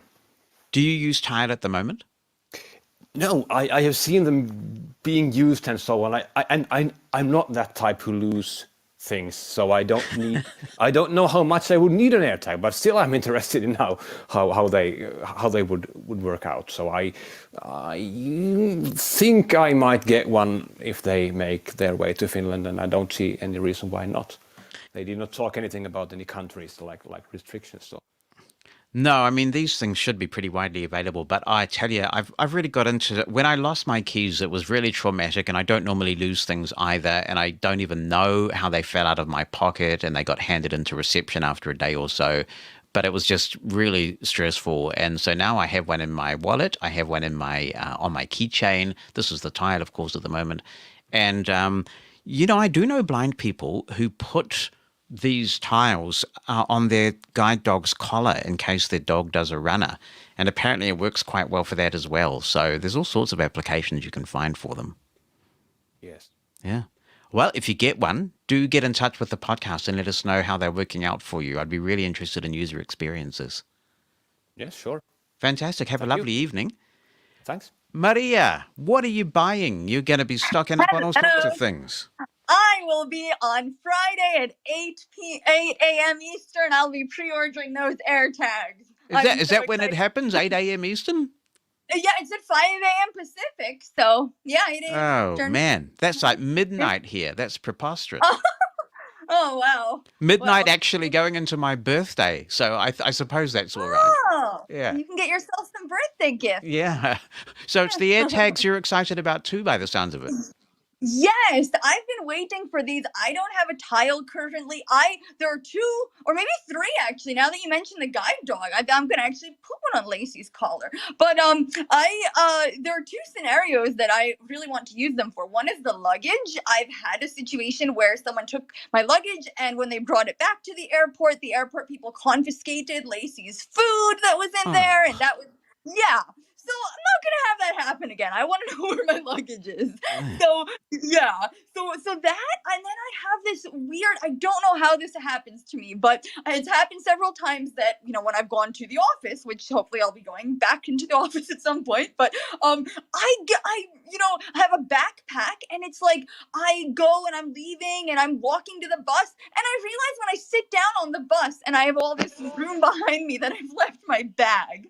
So I hope there's gonna be one of those features like I know Tile has where you can get an alert if you've walked away from your thing, if you've left it behind and such. Yes, I'd find use, and I'm curious too. Like I was looking at the Apple website, and the specs don't list the range from where you can see on the map. You know where your item is. Like, isn't the Tile Pro like 300 feet or something? So I guess I'm curious what the range is on these, but I guess I'll find out. Right. And of course, because it's using the Find My network, then Yeah. obviously you've got a lot of iPhones around the place. So hopefully the combination, I guess what I'm interested in is the way that the Find My network works with other people's U1 chips. You know what I'm saying? Like how precise, if you go out of range of your own tag, how precise that location is when other people's phones are helping you find your tag. Right, exactly. Yeah, if they do that correctly, then the quote unquote range wouldn't matter so much. Yes, that's right. That's exactly Yeah. right. Yeah. Yeah. So that'll be exciting. I hope, like you said, I'm guessing that they'll fly, but I'm hoping to possibly be going to see my family in Croatia and such in sometime in either sometime in the summer, still being worked out. So I would love to get these, when the first shipment becomes available, to be able to play with them Wow, beforehand it, too. it should be a really interesting Mosen at large when people start getting their AirTags and start playing with them. Yeah, for sure, to hear people's different thoughts. Yeah, I'll definitely be getting a 4-pack. And your question about the I think a terabyte would be overkill for me too on my phone. I have a terabyte on my laptop, and my iPhone, my 12 Pro, is a 512 gig, and I feel like that's definitely, even with lots of podcasts and audiobooks and such, I feel I definitely have a decent amount of free space. Yes, it pains me to say it because I fear I might be getting old or something. But I mean, a terabyte on your iPhone. I mean, dude. So, anything else in your immediate future from Apple? You're tempted by the iMac or the iPad? For me, I feel like the iPad. I know my parents they have one, and I've always, maybe just because I haven't gotten so used to it, that just the larger screen is a little bit, I don't know, trickier for me to find my way around. So I think I actually prefer the smaller size of the iPhone. And I have sometimes thought I'm definitely firmly in the Windows world, on a daily basis, and my JAWS and Office 365 and things like that. But I have sometimes thought about playing, especially when I hear people's audio that from the built-in mics and such of the Mac. They sound really good. So I don't know, maybe not for now, but I guess never say never. Fantastic. Well, let us know how you get on with the AirTags when you get them. Yeah, we'll do. All right. Have a good one. We'll go from one member of the legal profession to another because we're going to talk to Angie now. Hi, Angie. Hey there, how's it going? Marvelous. What do you think of all of that Apple stuff? Well, I watched with Jacob, and it was really fun for us to watch it together. And so part of what I'm going to tell you about is Jacob's reaction, because he fell in love with the iMacs. I mean, I think he wants one of everything, basically. Yeah. But anyway. Kids want one of everything. Yeah. So, yeah. What excites you about what Apple announced, if anything? I'm also looking at the AirTags, thinking about those. I had some tiles and have used them, but I feel like, kind of like you, like the integration with iOS will just be better with AirTags. As for everything else, I'm a little bit bummed that I didn't hear anything about a new iPad mini, and I'm especially bummed because last night Jacob's iPad mini had a date with Destiny, and it learned that it is subject to the laws of physics, including gravity. And oh no! Yeah, so it's got a little bit of a cracked screen, and actually, that's a very good point, because one of the things there was speculation about is that we would see a new iPad mini, and we did not, did we? Yes, and I was really counting on that, as of like yesterday, as of last night. But so I don't know. He may inherit my older iPad Pro, but I don't know that I'm going to replace my iPad because I just don't know that I mean, I love it, or I thought I would love it, and I love the idea of it, but I just never really integrated it into my life. So Jacob may end up getting my iPad Pro. Really quickly, though, as to the 1 terabyte of storage on a phone, I would totally be down for that. I mean, sign me up. Before the pandemic, I got some binaural microphones with a lightning connector. And let's just say, if you wear your hair a certain way, you can You can wear those lots of places, and nobody knows. Oh, They how look like little surreptitious earbuds. of you. I'm very, yes. Oh. Um, so I made recordings where perhaps I wasn't allowed to. I haven't disseminated those, and now I'm speaking as an attorney. I probably should shut up because this is being recorded. But I'm not like selling them or anything. But all of it, which is to say, but I've made some recordings of just us being places, us talking and being out. And so because I was recording in a lossless format, I could definitely use that extra space. But as for the stuff announced today, I want me some AirTags. And I even wanted an iMac, and I don't really want a desktop, but I want one of those iMacs. But that's not going to happen right now. But Yeah, I think AirTags those definitely in AirTags my are going to be future. flying off the shelves, and so I think those of us who really want one are going to have to be up there and ordering them. Yeah. Yeah, I think that's right. Oh, good luck. I hope Jacob gets all he dreams of. Let's move on though and talk to Jim. Hello, Jim. How are you? I'm well, thank you. How are you? Super well. I am very excited about the AirTags, of course. It looks to me like they're reasonably comparably priced to the Tile Tracker, and I think that they will be a better product than the Tile Trackers. So I'm definitely looking forward to those.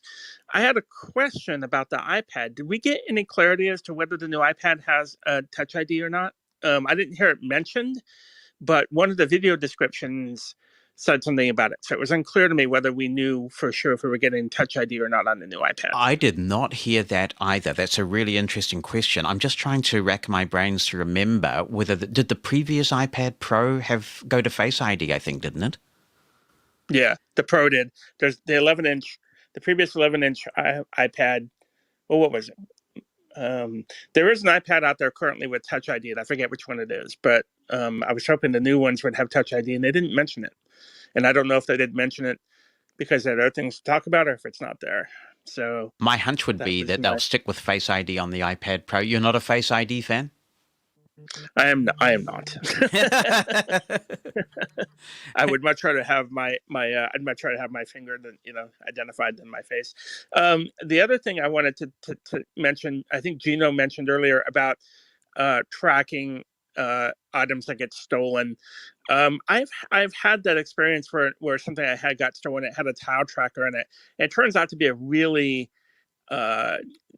disappointing experience usually, right? Even if you can figure out where it is and go there, you're kind of stuck, right? Are you going to like knock on somebody's door or,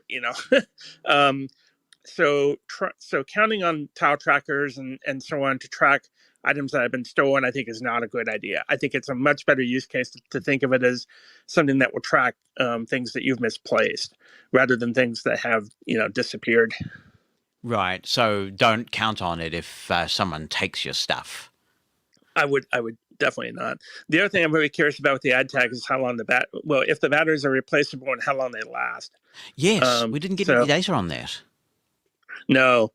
And then, of course, the other thing to think about if you're a heavy tile user is that one of the nice things about tile is that if if you're not near your stuff, but somebody else is, that information gets picked up and transmitted by their tile app to the server. And so you can get some idea about where your stuff is, even if you're not near it. The number of AirPods out there will probably not reach the number of tiles out there for quite a while. So you're likely to get less data about where your stuff if it's not near your iPhone. But my understanding is that just by virtue of running iOS 14.5, you are part of this network. So it's not actually having AirTags that makes the difference. It's actually running the operating system that makes the difference. Oh, that's interesting. I did not know that. Okay, well, that does kind of help that a lot. Yeah. Anyway, Jonathan, I'm really excited about. I'm seriously thinking about a new iPad, even though I don't think I'm going to get Touch ID, and I'm seriously thinking about the AirTags. I don't need a new Mac. And, no, I don't need one either. But boy, they sound gorgeous, don't they? They did. They especially the new iMacs. They really were nice and thin and very pretty. Yeah. I also don't think I need a purple iPhone. Is this on anybody's purchase list? Yeah. It reminds me of my son when he was 3. Anyway, if you get one of these things, do let us know how you get on with it. I think we're going to have some really interesting contributions to Mosen at Large on some of these things in the future. So hopefully you can let us know I'm how you're looking forward going. to it. Yeah. Yes, Awesome. sir. Thank you, Jonathan. Thank you. All right. Let's talk to Herbie. Hi, Herbie. Hello, Jonathan and everyone. First of all, iPhone purple, no, definitely not on my wish list or, you know. AirTags, I must admit, okay, right now, probably the one thing I lose more than anything is my phone, which my watch finds just fine when I need to ping it because I'll move around with the phone around the house to forget where I set it. Yep. So AirTags won't help out with that much. However, if we ever get back to something like normal and do traveling again, yeah, having AirTags is something I've considered. Tiles in the past too, for like luggage and stuff, when at the airport, that could definitely be useful. And I like that, what you were talking about with anybody running 14.5, as part of the network. That's been my understanding too. Yes. iPad, here's the iPad has never really appealed to me much because it's kind of, I always viewed it as like an in-between of the phone and the iPad, like a Mac. And, I'm a bit at polar opposites here, but I like my Mac to be a full computer, which, it is, and it also runs Windows.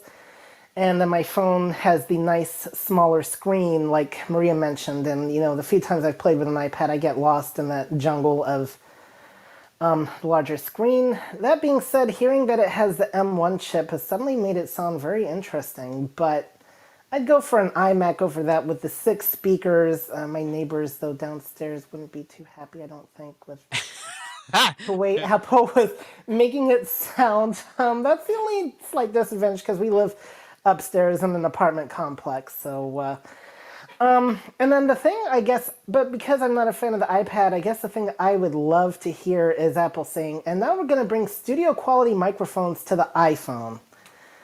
And, maybe that's just something, I don't know if they'll ever do that or not, but... Yeah.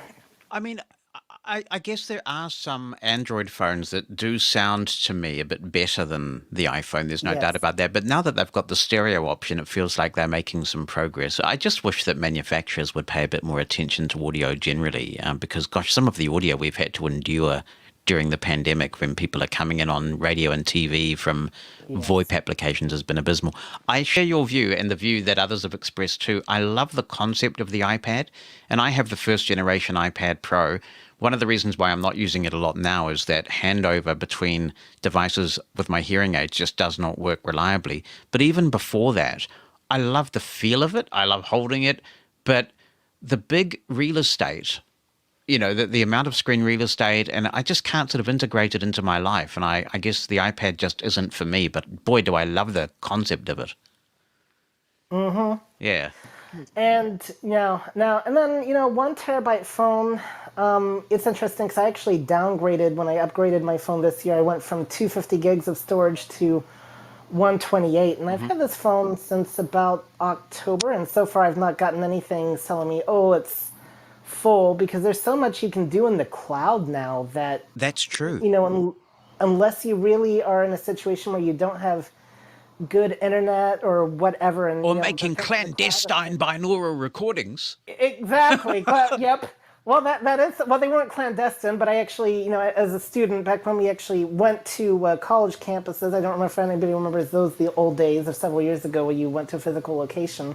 I did actually record in lossless audio, but again, I could get those off my phone and into Dropbox that does have, the terabyte plan, so they didn't actually have to stay on my phone. So... Yep. So that's a good point. There's a convergence going on, greater storage and less dependence on physical storage because of the cloud. Mm-hmm. Yeah, interesting. Hey, thank you, Herbie. I appreciate your comments as always. We'll look forward to, if you get the tiles, we'll look forward to finding out what you think.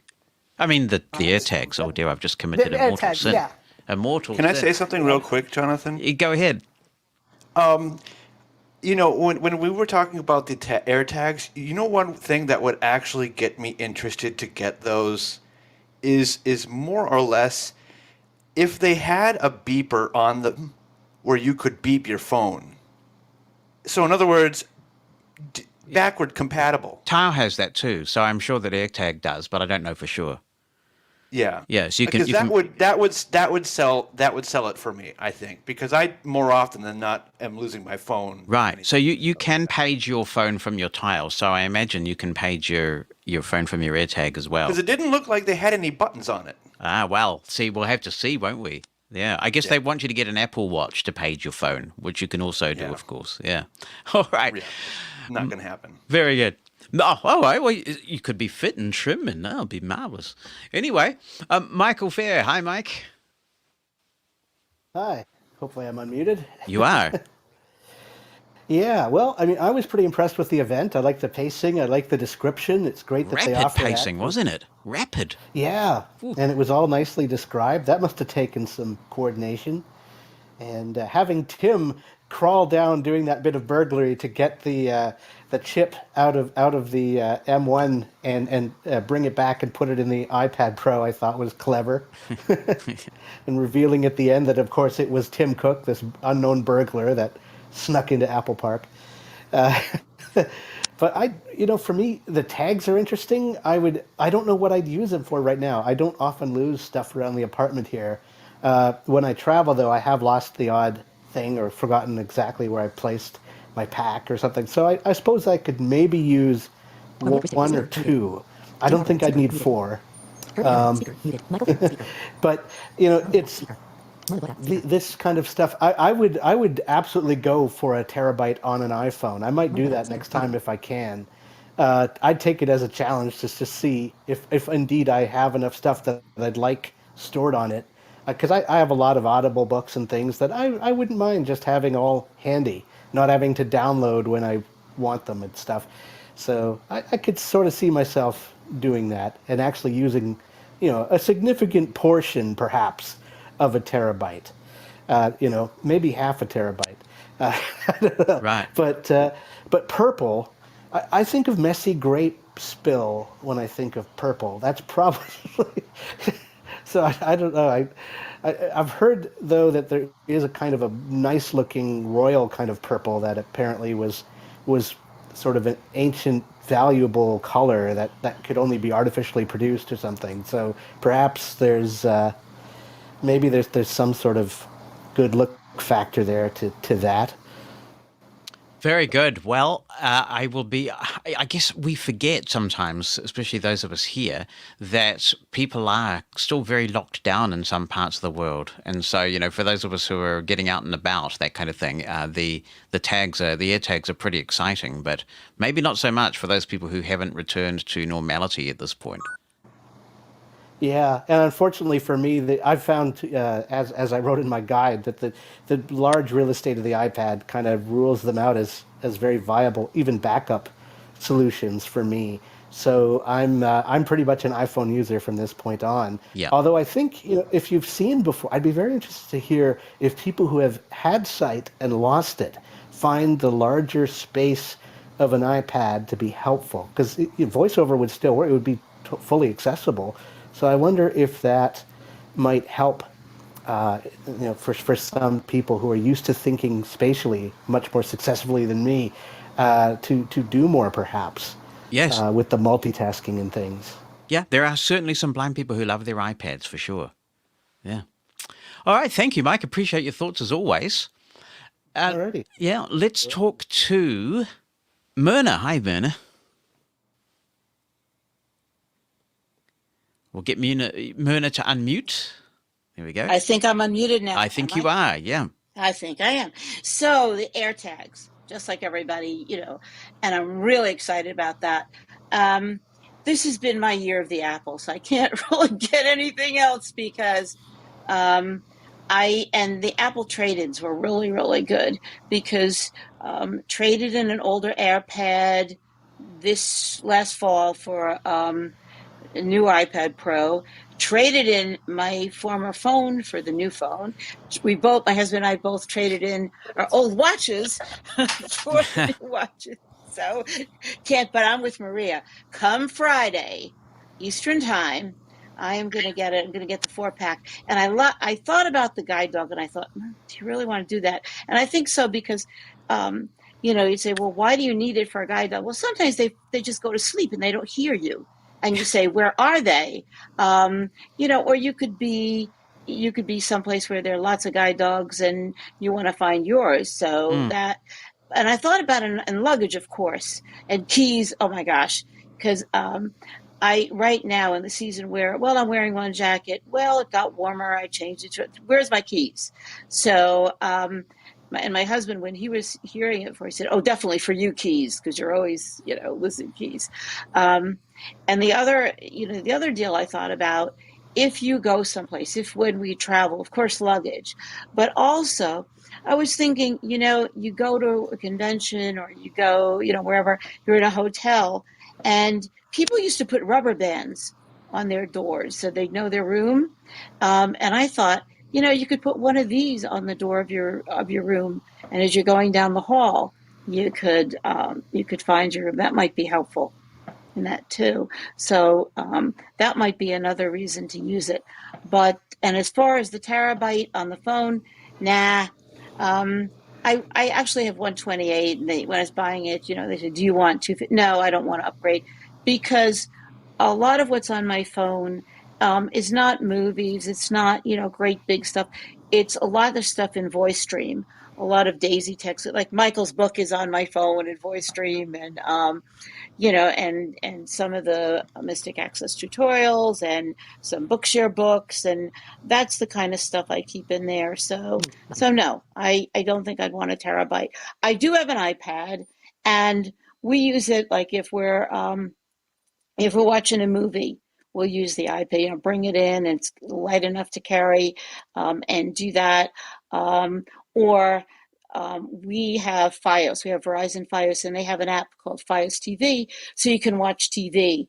And the iPads, great sound. Sure, you can take a speaker and attach it to your phone, but the iPads are great sound, so we've used it for that. So that's my take. That's your use case. All right. Well, so you've really been spending up big. Yeah. Yeah. Yeah. We don't want to talk about it, but yeah. But I think the iPads, it's like 4 for what is it, 99? So I think we could go. I think we could do that. Definitely. Very good. Hey, thanks so much, Myrna. Good to hear from you. Good to talk to you. Yeah, likewise.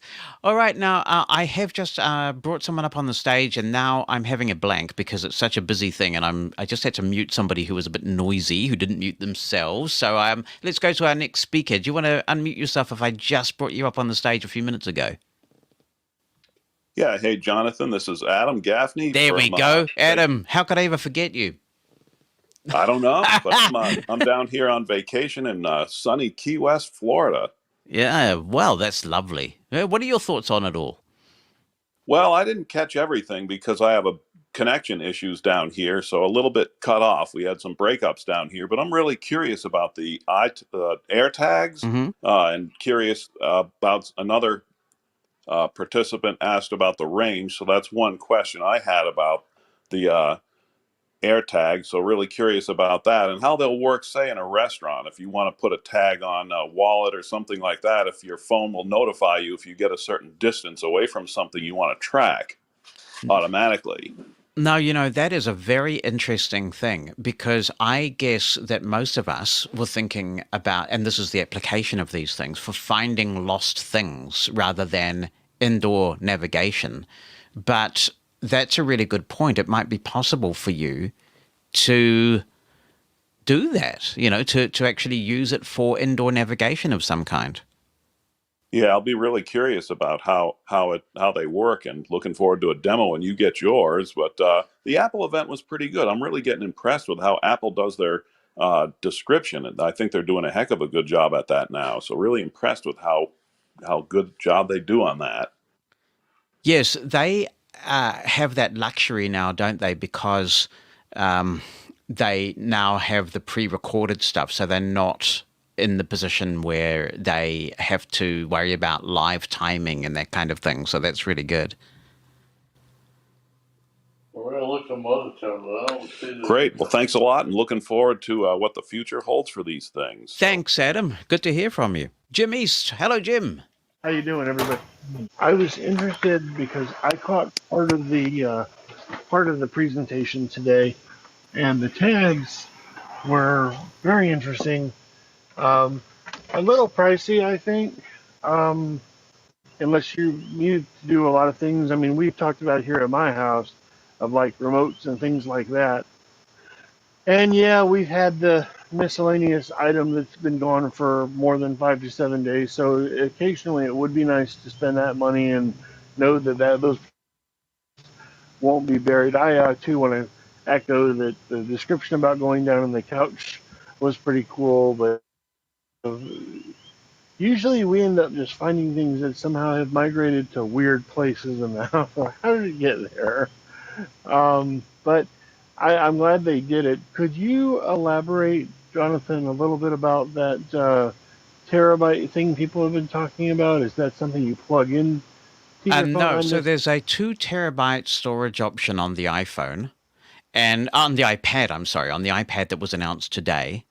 And there is some suggestion that there will be a 1 terabyte option on the iPhone when the next iPhone launches. And so people are just speculating, will people want a 1 terabyte iPhone? What would they do with that? But I too was impressed by the great accessibility of the presentation.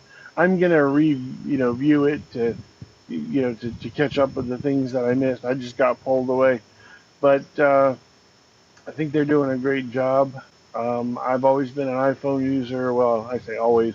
I got my first one in 15, and I mean I get the gold ones. I'll just be honest, because to me it's like, I mean, for all the different things I can do with the iPhone, that's what it's worth to me. The purple, I'd have to get some info about that, because like I've worn purple cummerbunds and ties in weddings and proms, whatever the partner you're walking with is going to be wearing, you kind of match that way a little bit. But I wouldn't say that I wouldn't get the purple one, but I'd like to know a little more about it. But I think Tim did a great job describing it. Let's go to Tiffany, who is up next. Hi, Tiffany. Hi, Jonathan. The Apple event, I thought that was really interesting.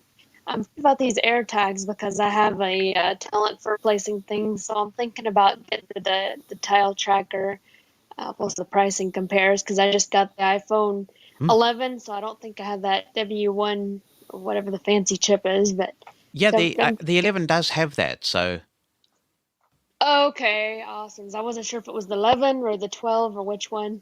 Pretty sure it started with 11, so I think you're in good shape with the W1 chip. Awesome. So I'm coming from the 8 to the 11. I'm loving the upgrade. So Right. And was there any mention, because I was a few minutes late watching the event, on when 14.5 would be released? I The next didn't hear update? a mention of that, and I was really interested in finding that out. It may well have dropped already, potentially. Sometimes they do drop the release right after the event, so it's possible that that's what's happened in this case. But I don't know. Okay, awesome. Thanks. Yeah. All right, so AirTags in your future, possibly. Yes, I'm seriously thinking about it. Fantastic. All right, good luck. Thanks. Thanks, Tiffany. Know what I end up with. Good to hear from you. No problem. And then we'll talk to Ty. Hello, Ty. Hi, everyone. It's great to be here. Thanks for doing this recap. I'm so excited about the event. I haven't had a chance to listen to everything because of work, and I was wondering how everyone had access to the audio description, or is there just great description in the event as it is, or is there actually an audio description feature? Well, what happens is if you go and listen on your Apple TV and you've got audio description turned on there, or you go to apple.com and you've got the audio description turned on in your iPhone and you listen from Gotcha, okay. apple.com, you will get I the will audio do that. description. But if you listen on YouTube, unfortunately, you don't. Yeah, that's where I was looking. And of course, I was not on an Apple device. Shame on me. But I will do that and check it out. I'm interested in a purple iPhone, but my partner did point out, like, every time you get an iPhone, you just put it in a case. So what's the point of getting a new iPhone if it's only going to be in a case? It breaks my heart that so many people put their iPhones in cases. God. I'm afraid to drop mine. I'm clumsy. If I don't have a case on it, I'm going to break the screen. But even with screen protectors, I'm still wary of that. They need to so. be used the way God, aka Tim Cook, intended. Yeah, but they'll be scratched. Yeah. I don't like to scratch mine up. And I'm interested in the weight tags for sure, or air tags for sure. Everything else seemed just okay. I love the idea of the new Mac, but I'm probably not going to get an iMac or anything like that. Definitely interested in an M1 computer at some point, but I don't have one yet. So there's a lot of great things, but When you I go think there, probably more likely to get the air tags for sure. when you go there, will you get a laptop or a desktop M1? I think I'll get a laptop. Mm. I've never had well, actually I can take that back. I had a Mac Mini before and I never used it. I just didn't, I don't know. I had another laptop, so I didn't need it, but they do sure look nice, those new iMacs. They do. So you, in your field, would be writing a lot of documents, though. I guess Yeah. I'm still really worried about how sort of poor the support is for good quality word processing and reviewing what you've written in terms of really interrogating the information, jumping simply from heading to heading or element to element. Yes, I tend to agree. I practiced as an attorney for a long time, and then I'm now working in other jobs where I have to do a lot of editing. And I did try to use my Mac for that before, and it was not a successful experience. And in law, you have to do a lot of different kinds of font attributes and things like that, and the support just wasn't there for doing that really precise editing. Yeah, and track changes and that kind of thing, jumping from revision to revision. See, these things are really important in a professional capacity. And I even know some diehard Mac users who admit to me that when it comes to high quality word processing, what they have to do is fire up a virtual machine and do it in JAWS and Yeah. Word. Exactly. Yeah. Yeah. Well, let us know what you get when you get it, Ty. It'd be really I interesting will. to get your feedback. Thanks. All right, take care. And we'll talk to Celeste next. Hi, Celeste. Hello, Jonathan. How are you today? I'm really well. How are you doing? Oh, I'm doing good, thank you. It's great to hear from you. So, I came in here kind of, because I came in when I heard of Herbie talking, because Herbie and Gino J were up on the stage. So I've been listening in, and from what I've heard, I used to have an iPad. I had the iPad Air, the 32 gig model back in 2014 through actually I sold it in 2019 because it's just been collecting dust since I finished school. It was a great note taker device when I was in school and my netbook died, but after that I found I used my phone a lot more. It was easier to carry around, and so I don't see me getting an iPad in the near future, even though it's great that there's a 2 terabyte iPad coming on the market. That's, as for the purple phone, I think it's great for people who like the color purple. I think it's a very pretty color. I kind of agree with Ty, the whole, you put a case on it, which I typically get a blue case, so as far as what people can see, oh, you have a blue phone. That's very nice. And what about the AirTags? Do they interest you? I've heard about those things, but typically the things that I lose, I don't think an AirTag's gonna fit on. I drop my vitamin pill, and it's much easier to call Ira and go, okay, I dropped my pill on the floor. Do you see it? I don't think Yeah, I can. no, well. Yeah. Also, you wouldn't want to inadvertently swallow the AirTag either. Oh yeah, 'cause then, this could get pretty. This could, turn into quite the horror film. But then I I guess we'd have no accidentally cracked. trouble finding you if you swallowed the AirTag. True, very true. You'd be able to find me very easily. Oh, yes, there goes Celeste. Walking down North Street. Yeah, we can ping you, yeah. All right. Well, thanks for sharing your thoughts. I really appreciate that. Thank you. All right, take care. We'll talk to Dan next. Hi, Dan. Hi, Jonathan. First of all, I just want to tell you how much I love your podcast. You're really fair thank about ish. I mean, I've sent you lots of emails about controversial topics, and I always felt like you took my opinion seriously. Yeah, well, it's nice to try. What I'm trying to do is have a kind of a show where we can have some dialogue on sometimes issues that are contentious in a respectful way. And sadly, with social media and that kind of thing, it's all too rare these days. But my thoughts about the event first, I I would have liked to have seen just some kind of nod to accessibility, even if it was mentioned in passing.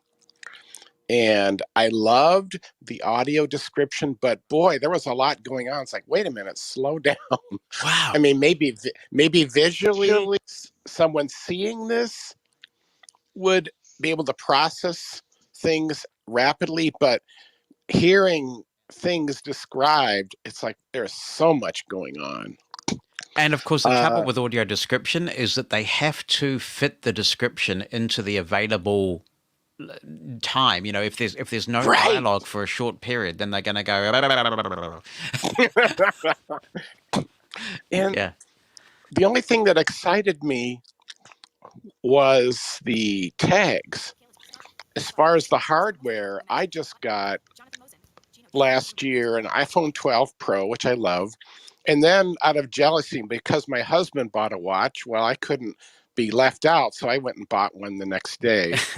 And then this year I bought a new Braille display because I was so sick of my Focus display, which I've already explained. And I thought, wait a minute, I can't absorb anymore. And I've had people try to persuade me to switch from Windows to the Mac.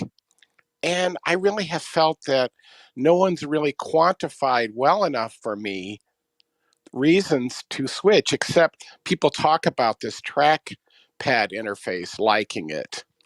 And that might be something to experiment with, but I'm not going to spend thousands of dollars just to experiment with something that I don't know if it's going to be of any benefit. It is kind of nice. It's like using an iPhone. If I was to try and sell somebody on using a Mac, I would say you're in the Apple ecosystem. You can run a lot of your iOS apps now on the Mac with the M1 chip.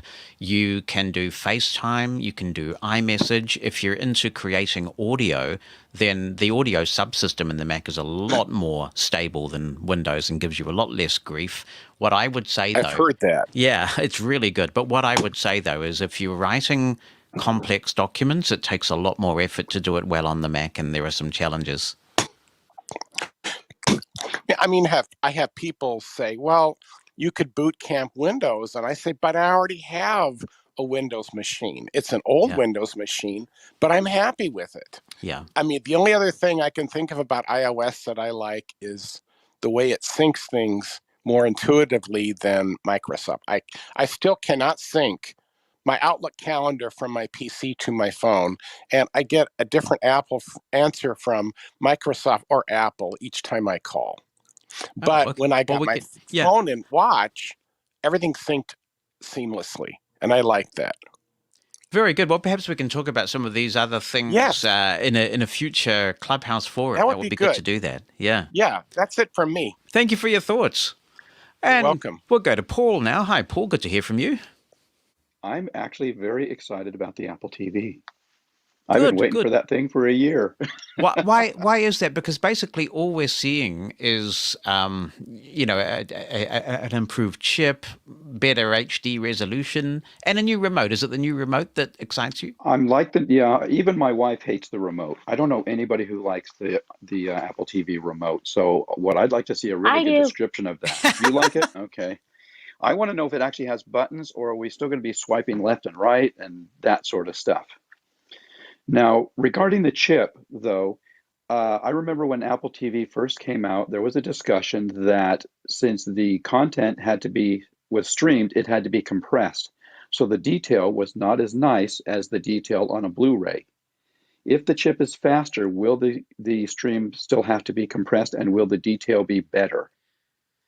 That's a really good question. For sighted family members. Yeah, it's a good question. And also where it does affect us is the lengths you have to go through to get Dolby Atmos on the Apple TV to sound bars like the Sonos Arc.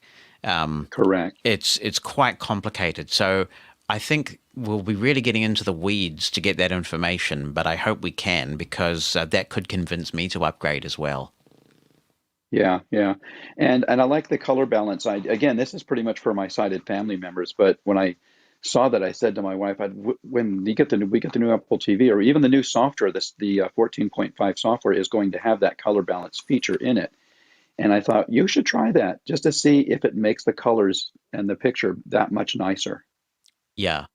Yeah, it's a very good point. So there are a few little nuggets in the new Apple TV, aren't there? Yeah. Yeah. And you can get the remote separately, which is nice. So if you don't want to buy the TV, you can buy the remote separately for $59. Now that's good intel. So that means that you could get the remote for your existing Apple TV if you want. Correct. Yeah. Okay. It is backwards compatible. It is backwards compatible. Right. Yay! So, I have an Apple TV. Yeah. I have an Apple So, TV. like I say, I just want to know, I want to have somebody describe to me when they actually see the remote, am I still swiping? Are there actually physical buttons on that touchpad where I can, and the worst thing on this Apple TV that a lot of people don't like is the keyboard when you're searching for something or you're entering a password. If I could have buttons where I could just go, left, right to the letter I want and then tap and that sort of thing, as opposed to swiping and then missing the item I want and having to back up. You know what would actually be beneficial for the Apple TV is to be able to pair a Bluetooth keyboard to it, because then you could just type on it like you would, if you're using a keyboard with That's the exactly believe what you I do. can. Yeah, I have an Apple wireless keyboard especially for the Apple TV, and I use that all the time. Yeah, it's great. What I would also like to see on the Apple TV, I think you can do this, is can I pair, let's say for my wife who has hearing difficulties, can I pair her AirPods to the Yes. Apple TV, and yet I can still hear the Apple Yes. TV? Yes, you can do that now. Yeah. Okay, Yeah. good. Yeah. Very good. So yeah, I'm kind of waiting.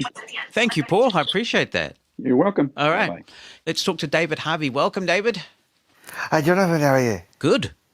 Good. I'm looking forward to the Apple TV. Well, I've got one at the moment, but I want to get the other remote. And I just wish Tim Cook would bring Siri.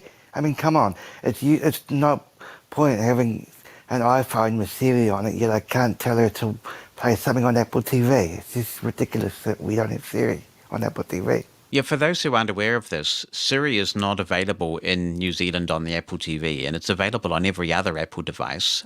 Although, to be fair, there's no HomePod available in New Zealand either. So I don't know whether the two are related, but no, you can't use Siri on the Apple TV in New Zealand unless you go through your region change thing.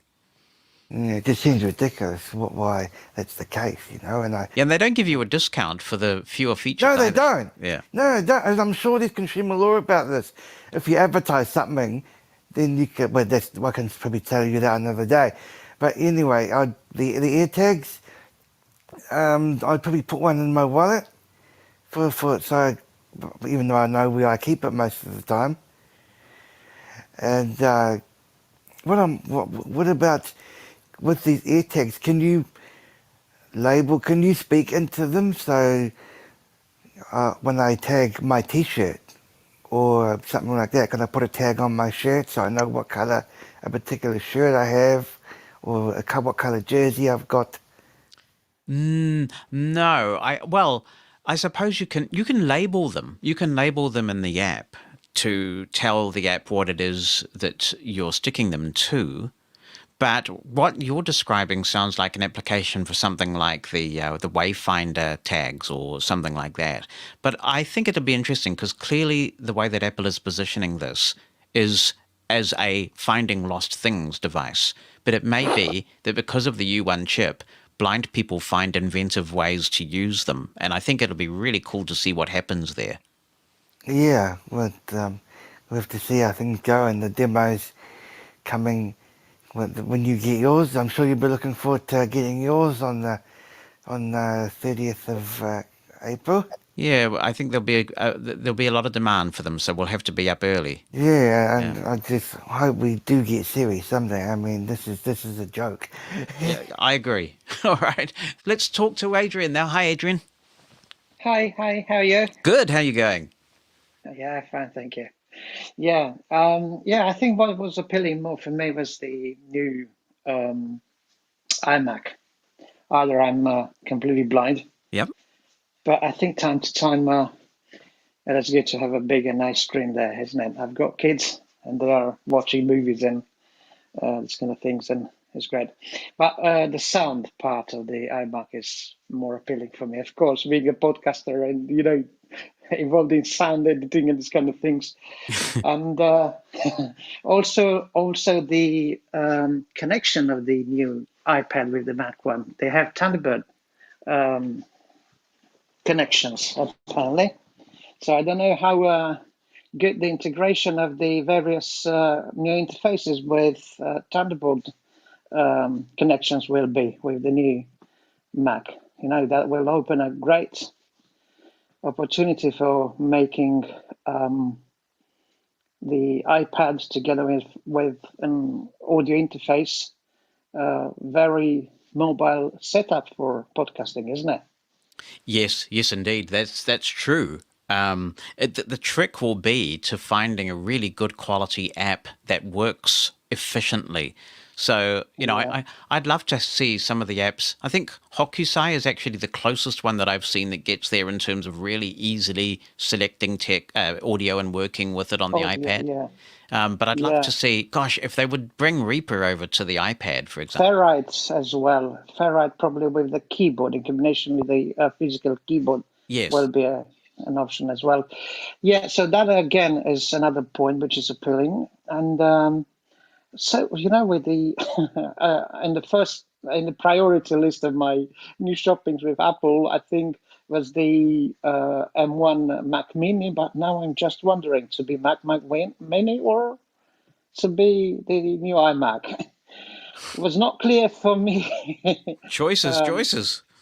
Yeah, they had two prices there, $12.99 and $14.99 one for the colored version. I don't know what the difference is between those, but I'll find out when they are put on the website all the information. And another thing which also I like to see it, you just mentioned this kind of things, the precision technology within the AirTags, what they have now. That technology, which is used in this area, I think could be very well integrated with a kind of indoor and exterior navigation. I mean, the walking navigation. Mm. If that technology is coming to complement in some way the maps, Apple Maps, to give me the chance, for example, to navigate very well in a big parking area or in a park or in a mall or to find exactly the position of the door of the cafeteria, let's say, or a Starbucks in a mall or whatever. So that will be really great. So sometimes technologies come from Apple that don't really take off in the way that we expect, and the beacons is an example of this. The Bluetooth beacons were released ages ago because I was still writing the iOS books at that time and had a lot of hope for those Bluetooth beacons. And of course, Blind Square fitted out the central business district here in Wellington in New Zealand, where I am, with these beacons. And they're quite interesting, but they haven't seen the kind of adoption that I thought they would. So indoor navigation remains the holy grail. And the thing that worries me about this is that there are disparate systems. Nobody seems to be heading towards a uniform standard for indoor navigation. That's right. That's right.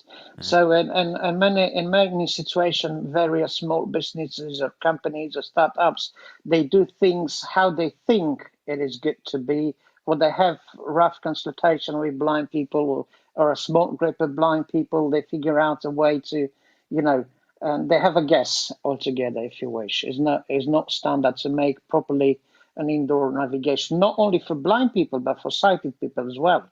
Yeah. In hospitals and airports, in big supermarkets and this kind of things. Yeah, that's right.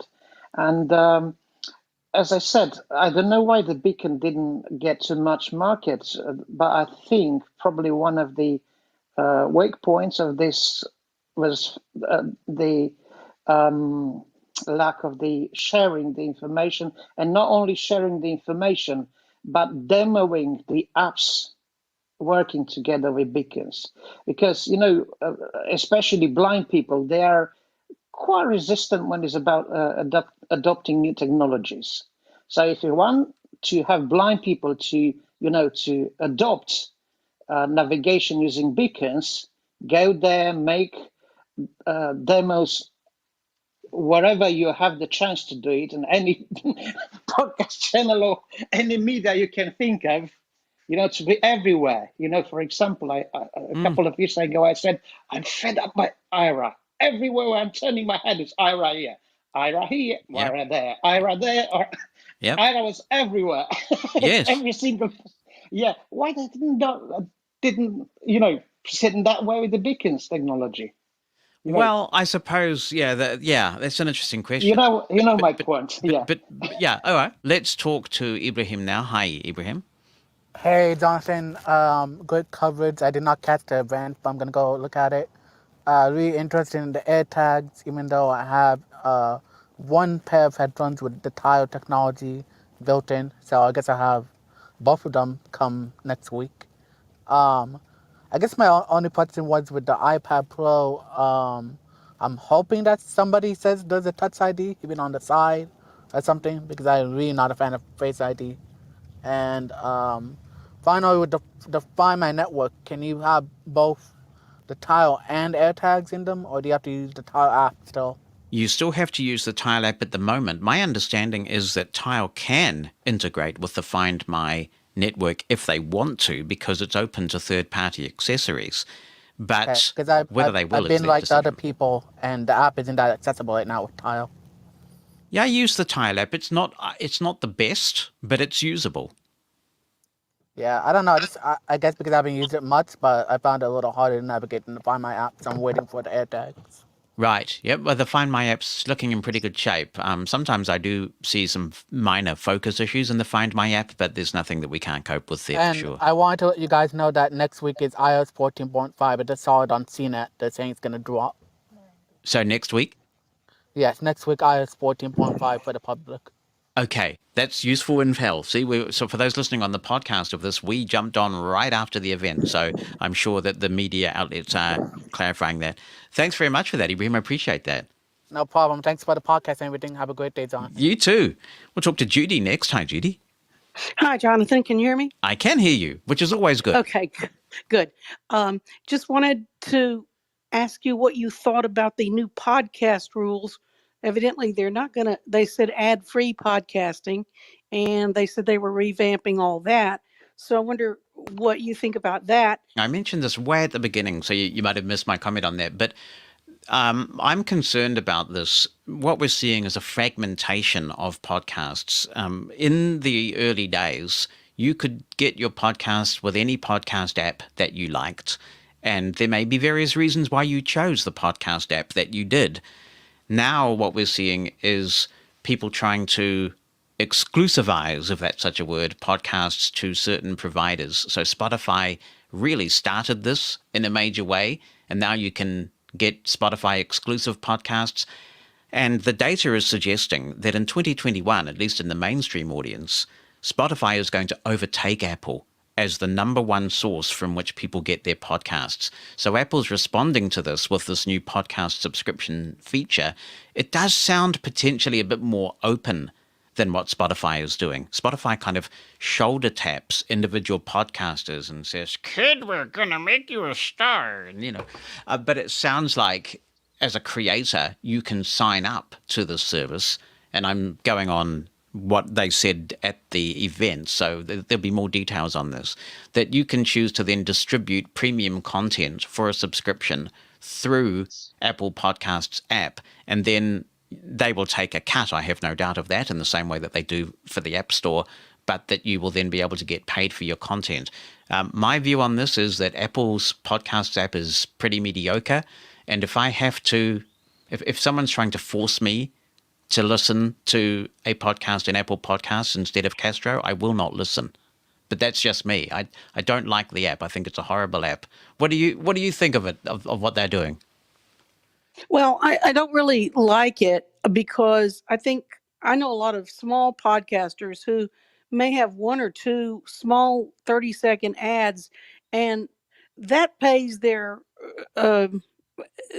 cost of their equipment that some of them had to do to get real specialized podcasts, like on certain books or authors or things like that. Not big podcasting organizations, but I think it's going to hurt them if they can't have a 30-second ad in, or refer somebody to an affiliate so that they can make a $20 or $30 to pay for some of the stuff they have to have. I don't mind listening to ads in a podcast if it helps the creator. So just to be clear, Apple's not going to force this down anybody's throats. This is a new option that you can go for if you want to. So, for example, what you might be able to do is publish your podcast on Apple Podcasts, I don't know, a week before you publish it to the general audience using this premium feature. And you could strip the ads away and charge people for access to that content. Or, not that I want to do this because I don't need to make money from my podcast. I'm in a very fortunate position right now. But what I could do, for example, is potentially say, okay, we're going to do a quick discussion about a product, a blindness technology product. If you want to hear a full tutorial on it, which might be 2 or 3 hours long, then subscribe to my premium feed in Apple Podcasts. So pay money and you will get the full tutorial. So I guess, looking at it from the bright side, it could be a way for some blind content creators who don't have the infrastructure to set up their own website or PayPal account to actually get some recompense for good quality content. And if the quality is good enough, I guess people will pay. Okay, thank you. Yeah, thanks, Judy. It makes me feel a bit as well, but we'll see how it goes. All right, let's talk to Jedi now. Hi, Jedi. Hello, Jonathan. It's good to see you. You too. Yeah, it's been a while. Listen, so my question to you is, do you think that the tiles that Apple is making could potentially be a way to mark bus stops? Because I know in many places, the bus stops aren't easy to find, or they don't have some kind of accessible marking on them that we can determine the difference between them and, say, some other pole.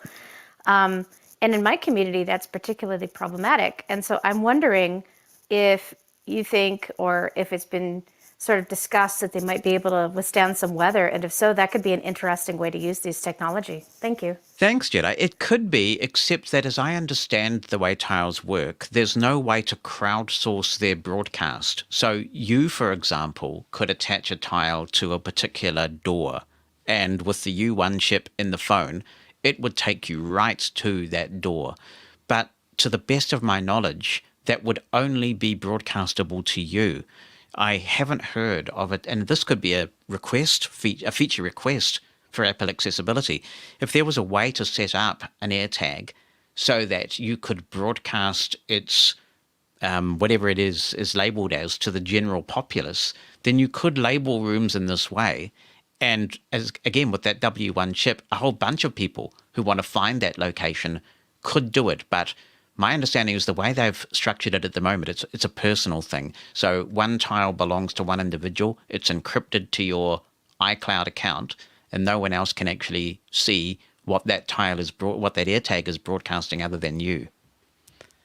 But that's a really interesting thought. I think that we might, as a blind community, we might have some pretty interesting use cases to put to Apple for the way that these things might expand.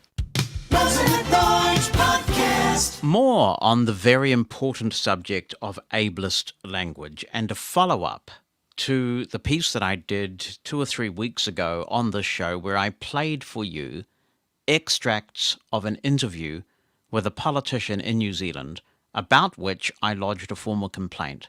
I did that because of the repeated use of the word blind as a pejorative to mean ignorant, unaware, stupid, not on top of one's game. We have standards to which all broadcasters must adhere in New Zealand, and one of those is to not denigrate a group of people. The broadcaster has 20 days to respond after receipt of a formal complaint. The public broadcaster here in New Zealand, RNZ, pretty much maxed out their 20 days to write this very short response. And I will read it in full. I promise it won't take me long.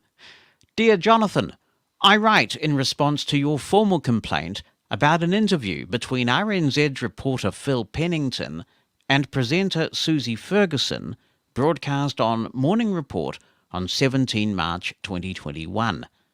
Throughout the interview, Mr. Pennington uses the word blind to mean lacking perception, awareness, or judgment. Your complaint suggests this use of the word blind is ableist and discriminatory. We disagree.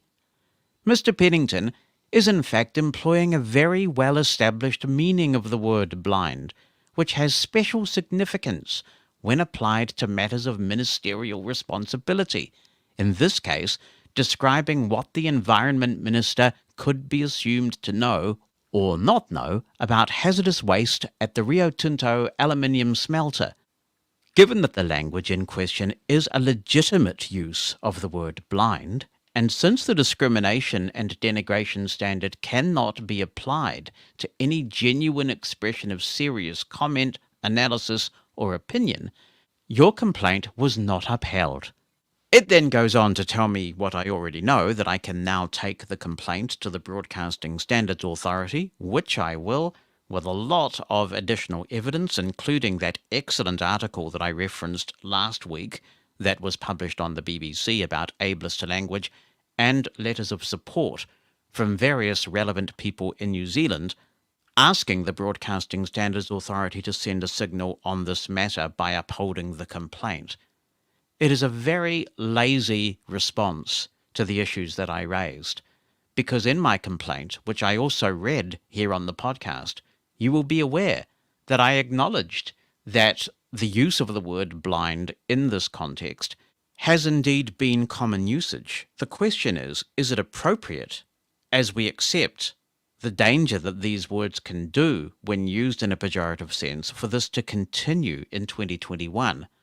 What they fail to address is that just because a derogatory use of a word might have been accepted once, it doesn't mean it will always be accepted. Language and standards and perceptions evolve, and that's not what they have addressed in the complaint. They haven't even said, we considered this point and we've come to this conclusion. They've simply said, it's accepted, we've always done it this way, there's no reason to change. If we took that approach, then there would still be some very derogatory, racist and sexist language in common use that is now frowned upon in polite society. So this ain't over, and I'll be continuing to advocate on this issue going to the next level. Some feedback on all of this from Matt Campbell first. Hi Jonathan. In a comment that you read on your latest show, a listener wrote, "Policing language won't teach people that blind people aren't ignorant. It'll just tell them that they have to be careful not to offend the blind people by misusing the word blind." I agree with this. It seems to me that sighted people are already nervous about offending us, at least when talking to us directly. I, for one, don't want to make that situation worse. When responding to this listener, you made a comparison to racial slurs, but the key difference is that in that case, white people actually meant to oppress blacks, while in most cases, sighted people don't mean us any harm. Of course, if they do harm us, then that harm is real, regardless of the intention. But I think this difference should inform our approach to advocacy. Also, as the passage I quoted above implies, the sighted world's perception of our competence isn't the only perception that matters. I think we need to be careful that they don't perceive us as being uptight and easily offended. When I'm having a conversation with a sighted person who doesn't already know me well, I want them to be comfortable enough around me that they even forget about my blindness.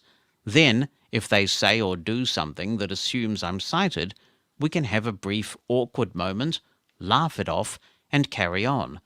That seems unlikely to happen if people have a preconception that they have to be careful what they say to or about us. Such a preconception may even stand in the way of blind people getting jobs. Right or wrong, people make hiring decisions based in part on whether they think they'd like to be around us. So that's why I think efforts to eliminate ableist language are misguided. But I'm willing to be persuaded that I'm wrong. Thanks, Matt. And this is no different from women feeling like they have no choice if they don't want to rock the boat, if they want to fit in, but to put up with inappropriate bawdy language in the workplace. Someone makes a little sexual innuendo that makes a woman feel uncomfortable, and then the woman thinks, well, if I complain, people will think I'm uptight, Sometimes the woman thinks this has gone far enough and does complain, and then you get some chauvinistic men who will say, "What the hell's the matter with you? Can't you take a joke? I was only joking around. Gee, people are sensitive these days," and on it goes. It is not acceptable, whether the intention is to harm or not. If you denigrate someone with your language, then it's time for a re-education. I honestly don't think that we could do anything that would worsen the rate of unemployment among blind people at the moment. Unemployment in the blind community is shockingly high, and it's not to do with the competence of blind people. It's to do with the way that blindness is perceived and feared.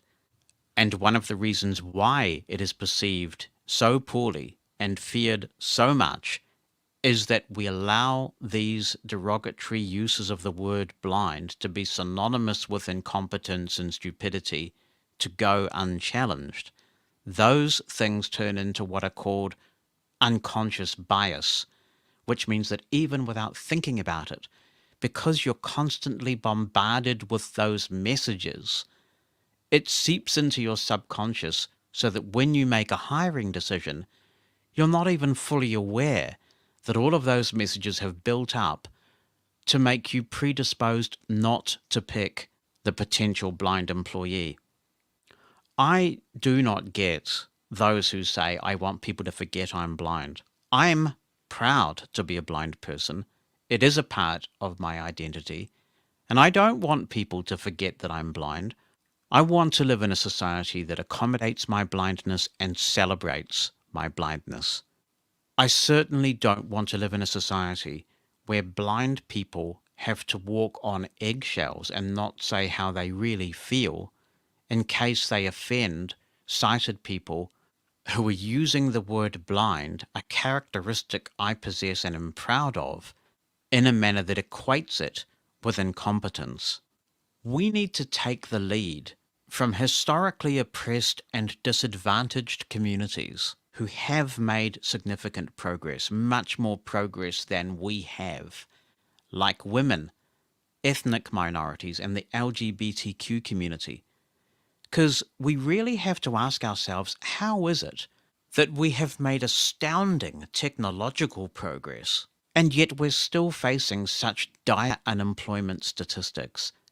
Blindness is fundamentally an information barrier, and I use that term information barrier in a very wide sense. We are challenged with respect to getting information about street signage, or what's written on a can, or even what is in front of us. But those information barriers have been reduced considerably because of the advances in technology in the last 40 years or more. There are much fewer information barriers than there used to be. When you consider how full of paper a traditional office once was, now everybody's working electronically. Now we can do banking independently. We can compose documents and send them to sighted people. We can communicate by email with sighted people. All these things would be unheard of 50 years ago.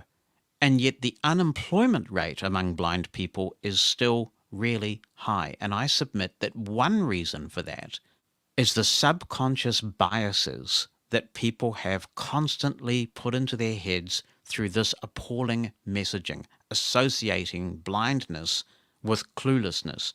It's not the only thing. Making sure that blind people have appropriate training and opportunity all comes into it. But the subconscious bias thing is still one of the big reasons why we've made all this technological progress, but little vocational progress. Brian Gaff very clairvoyantly says, firstly, from the tone in your promo about Mosen at Large, I have a feeling that your complaint was not upheld due to the old get-out of common usage, and it should be obvious what was actually meant, completely missing the point. But should they be able to be judged on their own content? Is there no equivalent of Ofcom over there? Oh, yes, there is, Brian. Yes, there's the Broadcasting Standards Authority. But you have to complain to the broadcaster first, And if you're not satisfied with their response, then the Broadcasting Standards Authority opens up to you, as do several other avenues. And I promise you, I am not giving up on this. It's far too important. Also, says Brian, I have no real time to get involved in Clubhouse, so probably will miss out. But there you go. One cannot be omnipresent. Oh, I don't see why not, Brian. What do you know, he says, about this blue button social media thing? Somebody was trying to explain to me what it is, and to me it sounded like a great way to completely lose all your privacy. Probably no point in getting these new AirTags for what I do. The tiles work, and even warn you when the battery is low. Podcasts. To me, a new name is really needed for podcasts that you want money to listen or view. I think a good word for this is programs, just like on the radio and TV. Leave podcasts alone as what they are and reopen the registration of new ones, or if Apple and others are not interested, then let somebody else do it. What do you know about TP-Link mains switches? I have one here, and it says download the Tapo app and create an account, then when it recognizes your Wi-Fi, continue setting up on the soup drinker scale. This seems to fail, as the first screen you get on the app in my iPhone is a terms and conditions page, but none of the buttons seem to work in VoiceOver, and the overlay stays hiding the create account screen. I guess I may have missed some control, but I have wandered all over the screen and heard nothing of use. Have you tried any of these third-party switches? If it's simply not accessible, then the switch can go back to Amazon, and I'll buy a genuine Amazon one, which is more expensive. A host of things to follow up on there, Brian, so let me start with the blue button. I don't know much about the blue social network, except that I believe it is a way of sharing your profile with people. There used to be an app that was quite popular when I first got my iPhone called Bump, and you would bump your phone against another phone and transfer contact information.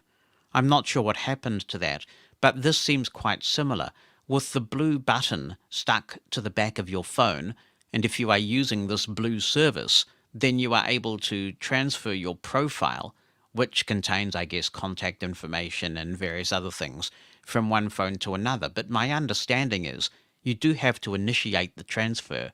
So I'm not sure that it's really much different from sharing your contact with someone, which I do very regularly. I would far rather share contacts with people than get business cards that I have to scan or have someone work with for me. But the blue button would appear to be much more efficient than sharing your contact. But that's about all I know. So if somebody has played with this blue social network and the blue buttons and can comment on accessibility and usability and utility, that would be interesting. Regarding the switches, I did look at TP-Link switches when we were doing our home automation project, but at least when I looked at them a few years ago, they worked with the soup drinker and they worked with Google Home, but they did not work with Apple HomeKit. And my preference is, wherever possible, to go with something that's Apple HomeKit compatible first. If something works on the soup drinker, that is of secondary importance, but I trust Apple with this stuff. I trust their regard for privacy. I know it works well, so wherever I have a HomeKit option, I will always choose the HomeKit option. That was some time ago, so it's possible now that the TP-Link switches have become HomeKit compatible. If anyone can help Brian with this and the app and the process he should go through, then please do let us know. And it's good that the tiles are working for you. Tiles do have the advantage of being cross-platform, which is great. But for me, what attracted me to give AirTags a go is the precision finding. That's the main advantage that I see, especially for a blind person. Because when you get close enough to a tile, when it's chirping away, a sighted person can often do the last bit of locating visually. But sometimes it can be harder for a blind person to do that And particularly that's the case if you're a blind person with a hearing impairment. So I like the precision finding, and my understanding of how it works, and I have not used it yet, of course, is that you will be able to get right to the item that you are trying to locate with the help of precision finding. You will also get a battery low indicator in the Find My app, so most of the benefits of tiles that I can think of will be there with AirTags as well. It's a beautifully elegant solution by all accounts, and because Apple is in charge of everything, it has piqued the curiosity of Senator Amy Klobuchar, who is one of the people investigating antitrust concerns in the technology industry at the moment. They were about to begin their hearings on this subject when Apple announced their AirTags, and the senator described the announcement of them as timely. And the Tile people are not happy about it. They say that Apple has an unfair competitive advantage by controlling the whole ecosystem. So we'll see where that one goes. But you have to say that for consumers, it looks like a beautiful solution. We'll see how it works in practice, of course. Kelly is writing in from Canada and he says, "Hi Jonathan, I like using both types of voice engines depending on what I'm doing. For synthesized or artificial voices, I use Eloquence with JAWS. I also have the Sappy 5 version from Code Factory and Fred on my iPhone. These voices are perfect for when I want to listen to something at a fast speed. I also like using the more human-sounding voices as well, mostly for reading ebooks. Some of my favorites include Sharon from Acapella, which is also my voice for NVDA, Bridget and James from NeoSpeech, and Amy and Sally from Ivona. I also thought about buying one from, and I'll spell it CEREPROC, I guess it's pronounced Cereproc, which is the engine used by Microsoft's Soundscape app on the iPhone. The ones included with Windows 10, such as David or Hazel, are also quite good, but I think the quality could be better. I wish we had access to the ones used in Edge. Those voices are great for reading news articles. Like you, I cannot stand eSpeak, as it sounds to me like it has a bad cold. I can use it if I have to, but it's definitely not my first choice. Thanks, Kelly. We don't have Microsoft Soundscape in New Zealand still. It is extraordinary to me that Microsoft has left New Zealand out of that app, so I can't comment on the voice it has. Andy says, "Hi Jonathan, like you I am absolutely committed to Eloquence on the PC. I try new voices and always return to it. It is fabulous for high-speed listening and equally good when one needs to slow down and concentrate on comprehension of unfamiliar material. Proofing is also excellent. As to iOS, I am possibly the only person on Earth who really likes Samantha. Why? Well, it is possible to listen to her at 70 to 80% speaking rate with, to my ears, perfect intelligibility. I customize the pitch down a notch or two from the default. Additionally, I find the original to be superior to the enhanced version. As always, it is great Saturday afternoon fun and education listening to you in the US Eastern Time Zone. Keep well. Thank you, Andy." Kathy says, "I used JAWS as far back as version 3.5, both on my computer at home and at work. By the time I retired in 2013, I was finding Eloquence hard to listen to. It really felt as though my ears were taking a beating. Lowering the volume helped only little. I also felt that cranking the speech up too fast actually diminished my ability to comprehend and retain information. Once I retired, I used System Access with the Paul or Kate voices. I found them easier on my ears and less fatiguing. When I decided to try NVDA, I could not abide the default voices, but F.W. James is pleasant and does well for long reading sessions. I also use that voice in Voice Dream Reader on my phone. I am happy with Samantha on my iPhone in most apps, though I do find oddities in the word pronunciation. I have read several books on my iPhone when I couldn't get them in any other format. I have enjoyed reading some Kindle books using the soup drinker voice of my Echo Dot. The warmth of that voice lent itself particularly well to the book Writing Out Loud by Beth Fink, that's Finke. I later found out that the Audible edition was narrated by someone I know, so I bought that as well, and enjoyed the book just as much as I did when I read it for the first time. I don't care much for a cappella Sharon on the Braille Note Touch. I wonder if her creators were thinking she would be most attractive to male listeners. Marissa says, hello, Jonathan. I think there will be a lot of good things to come with Microsoft acquiring Nuance, primarily in the healthcare field.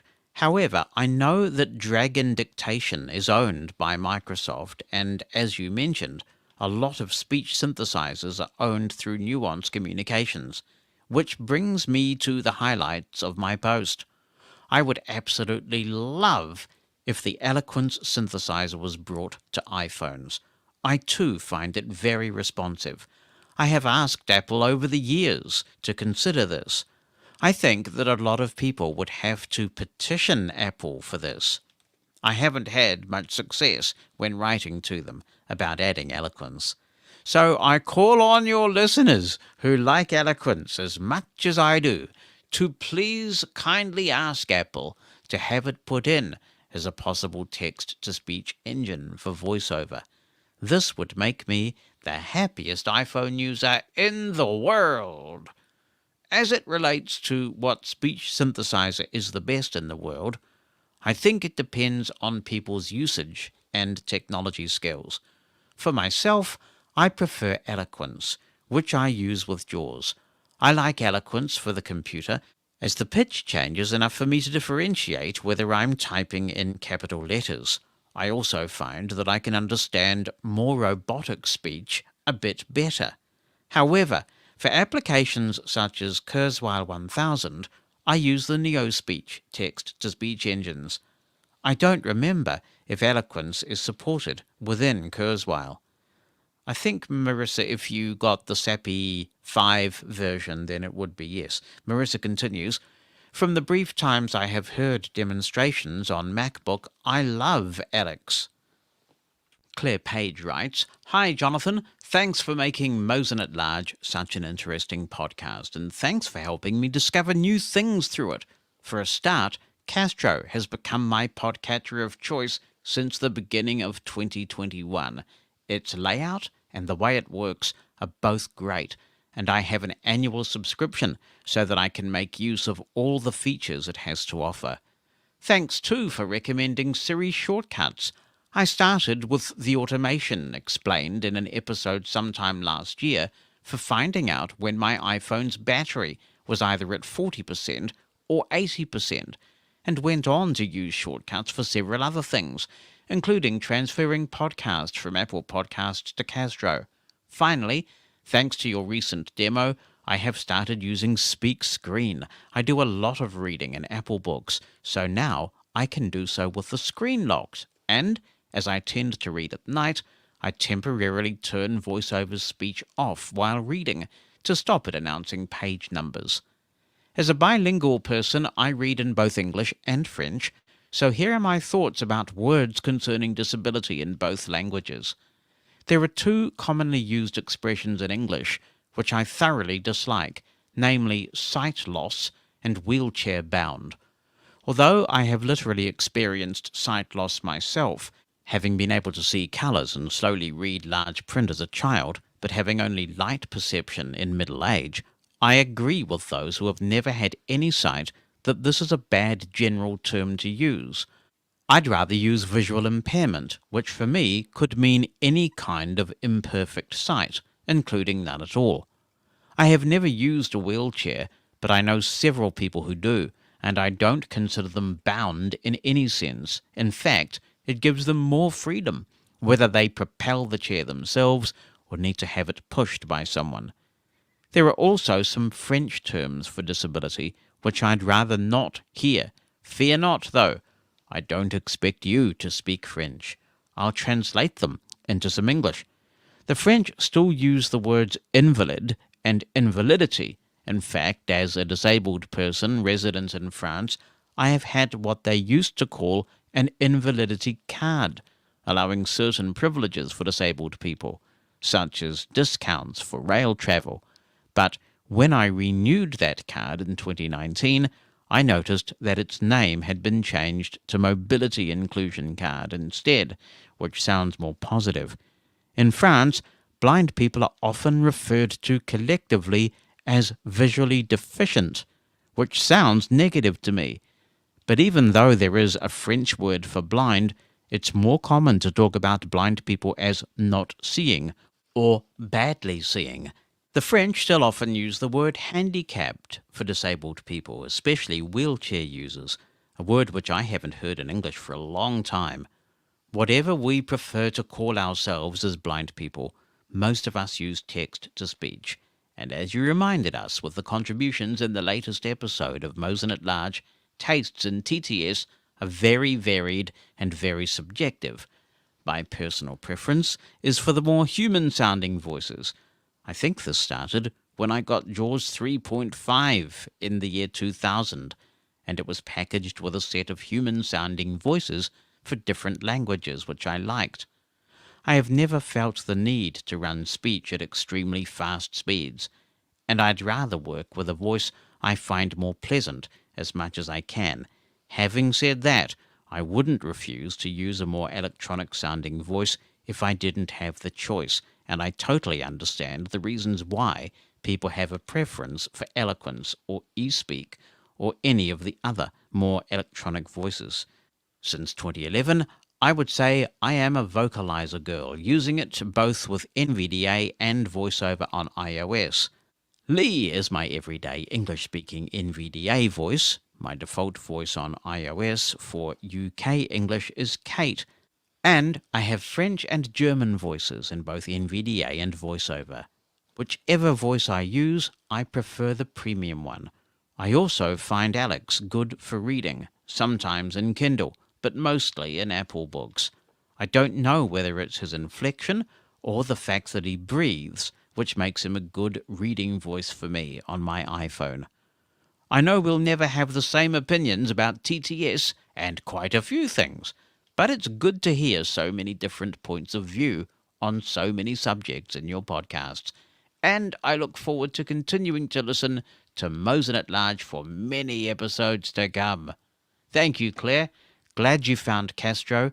Isn't it wonderful? Mosen at Large Podcast. Jonathan Mosen, Mosen at Large Podcast. Robin Christopherson writes, "Hi, just to say you did a great description of the differences between Windows and Mac/iOS editing in this week's show," which is now not this week's show.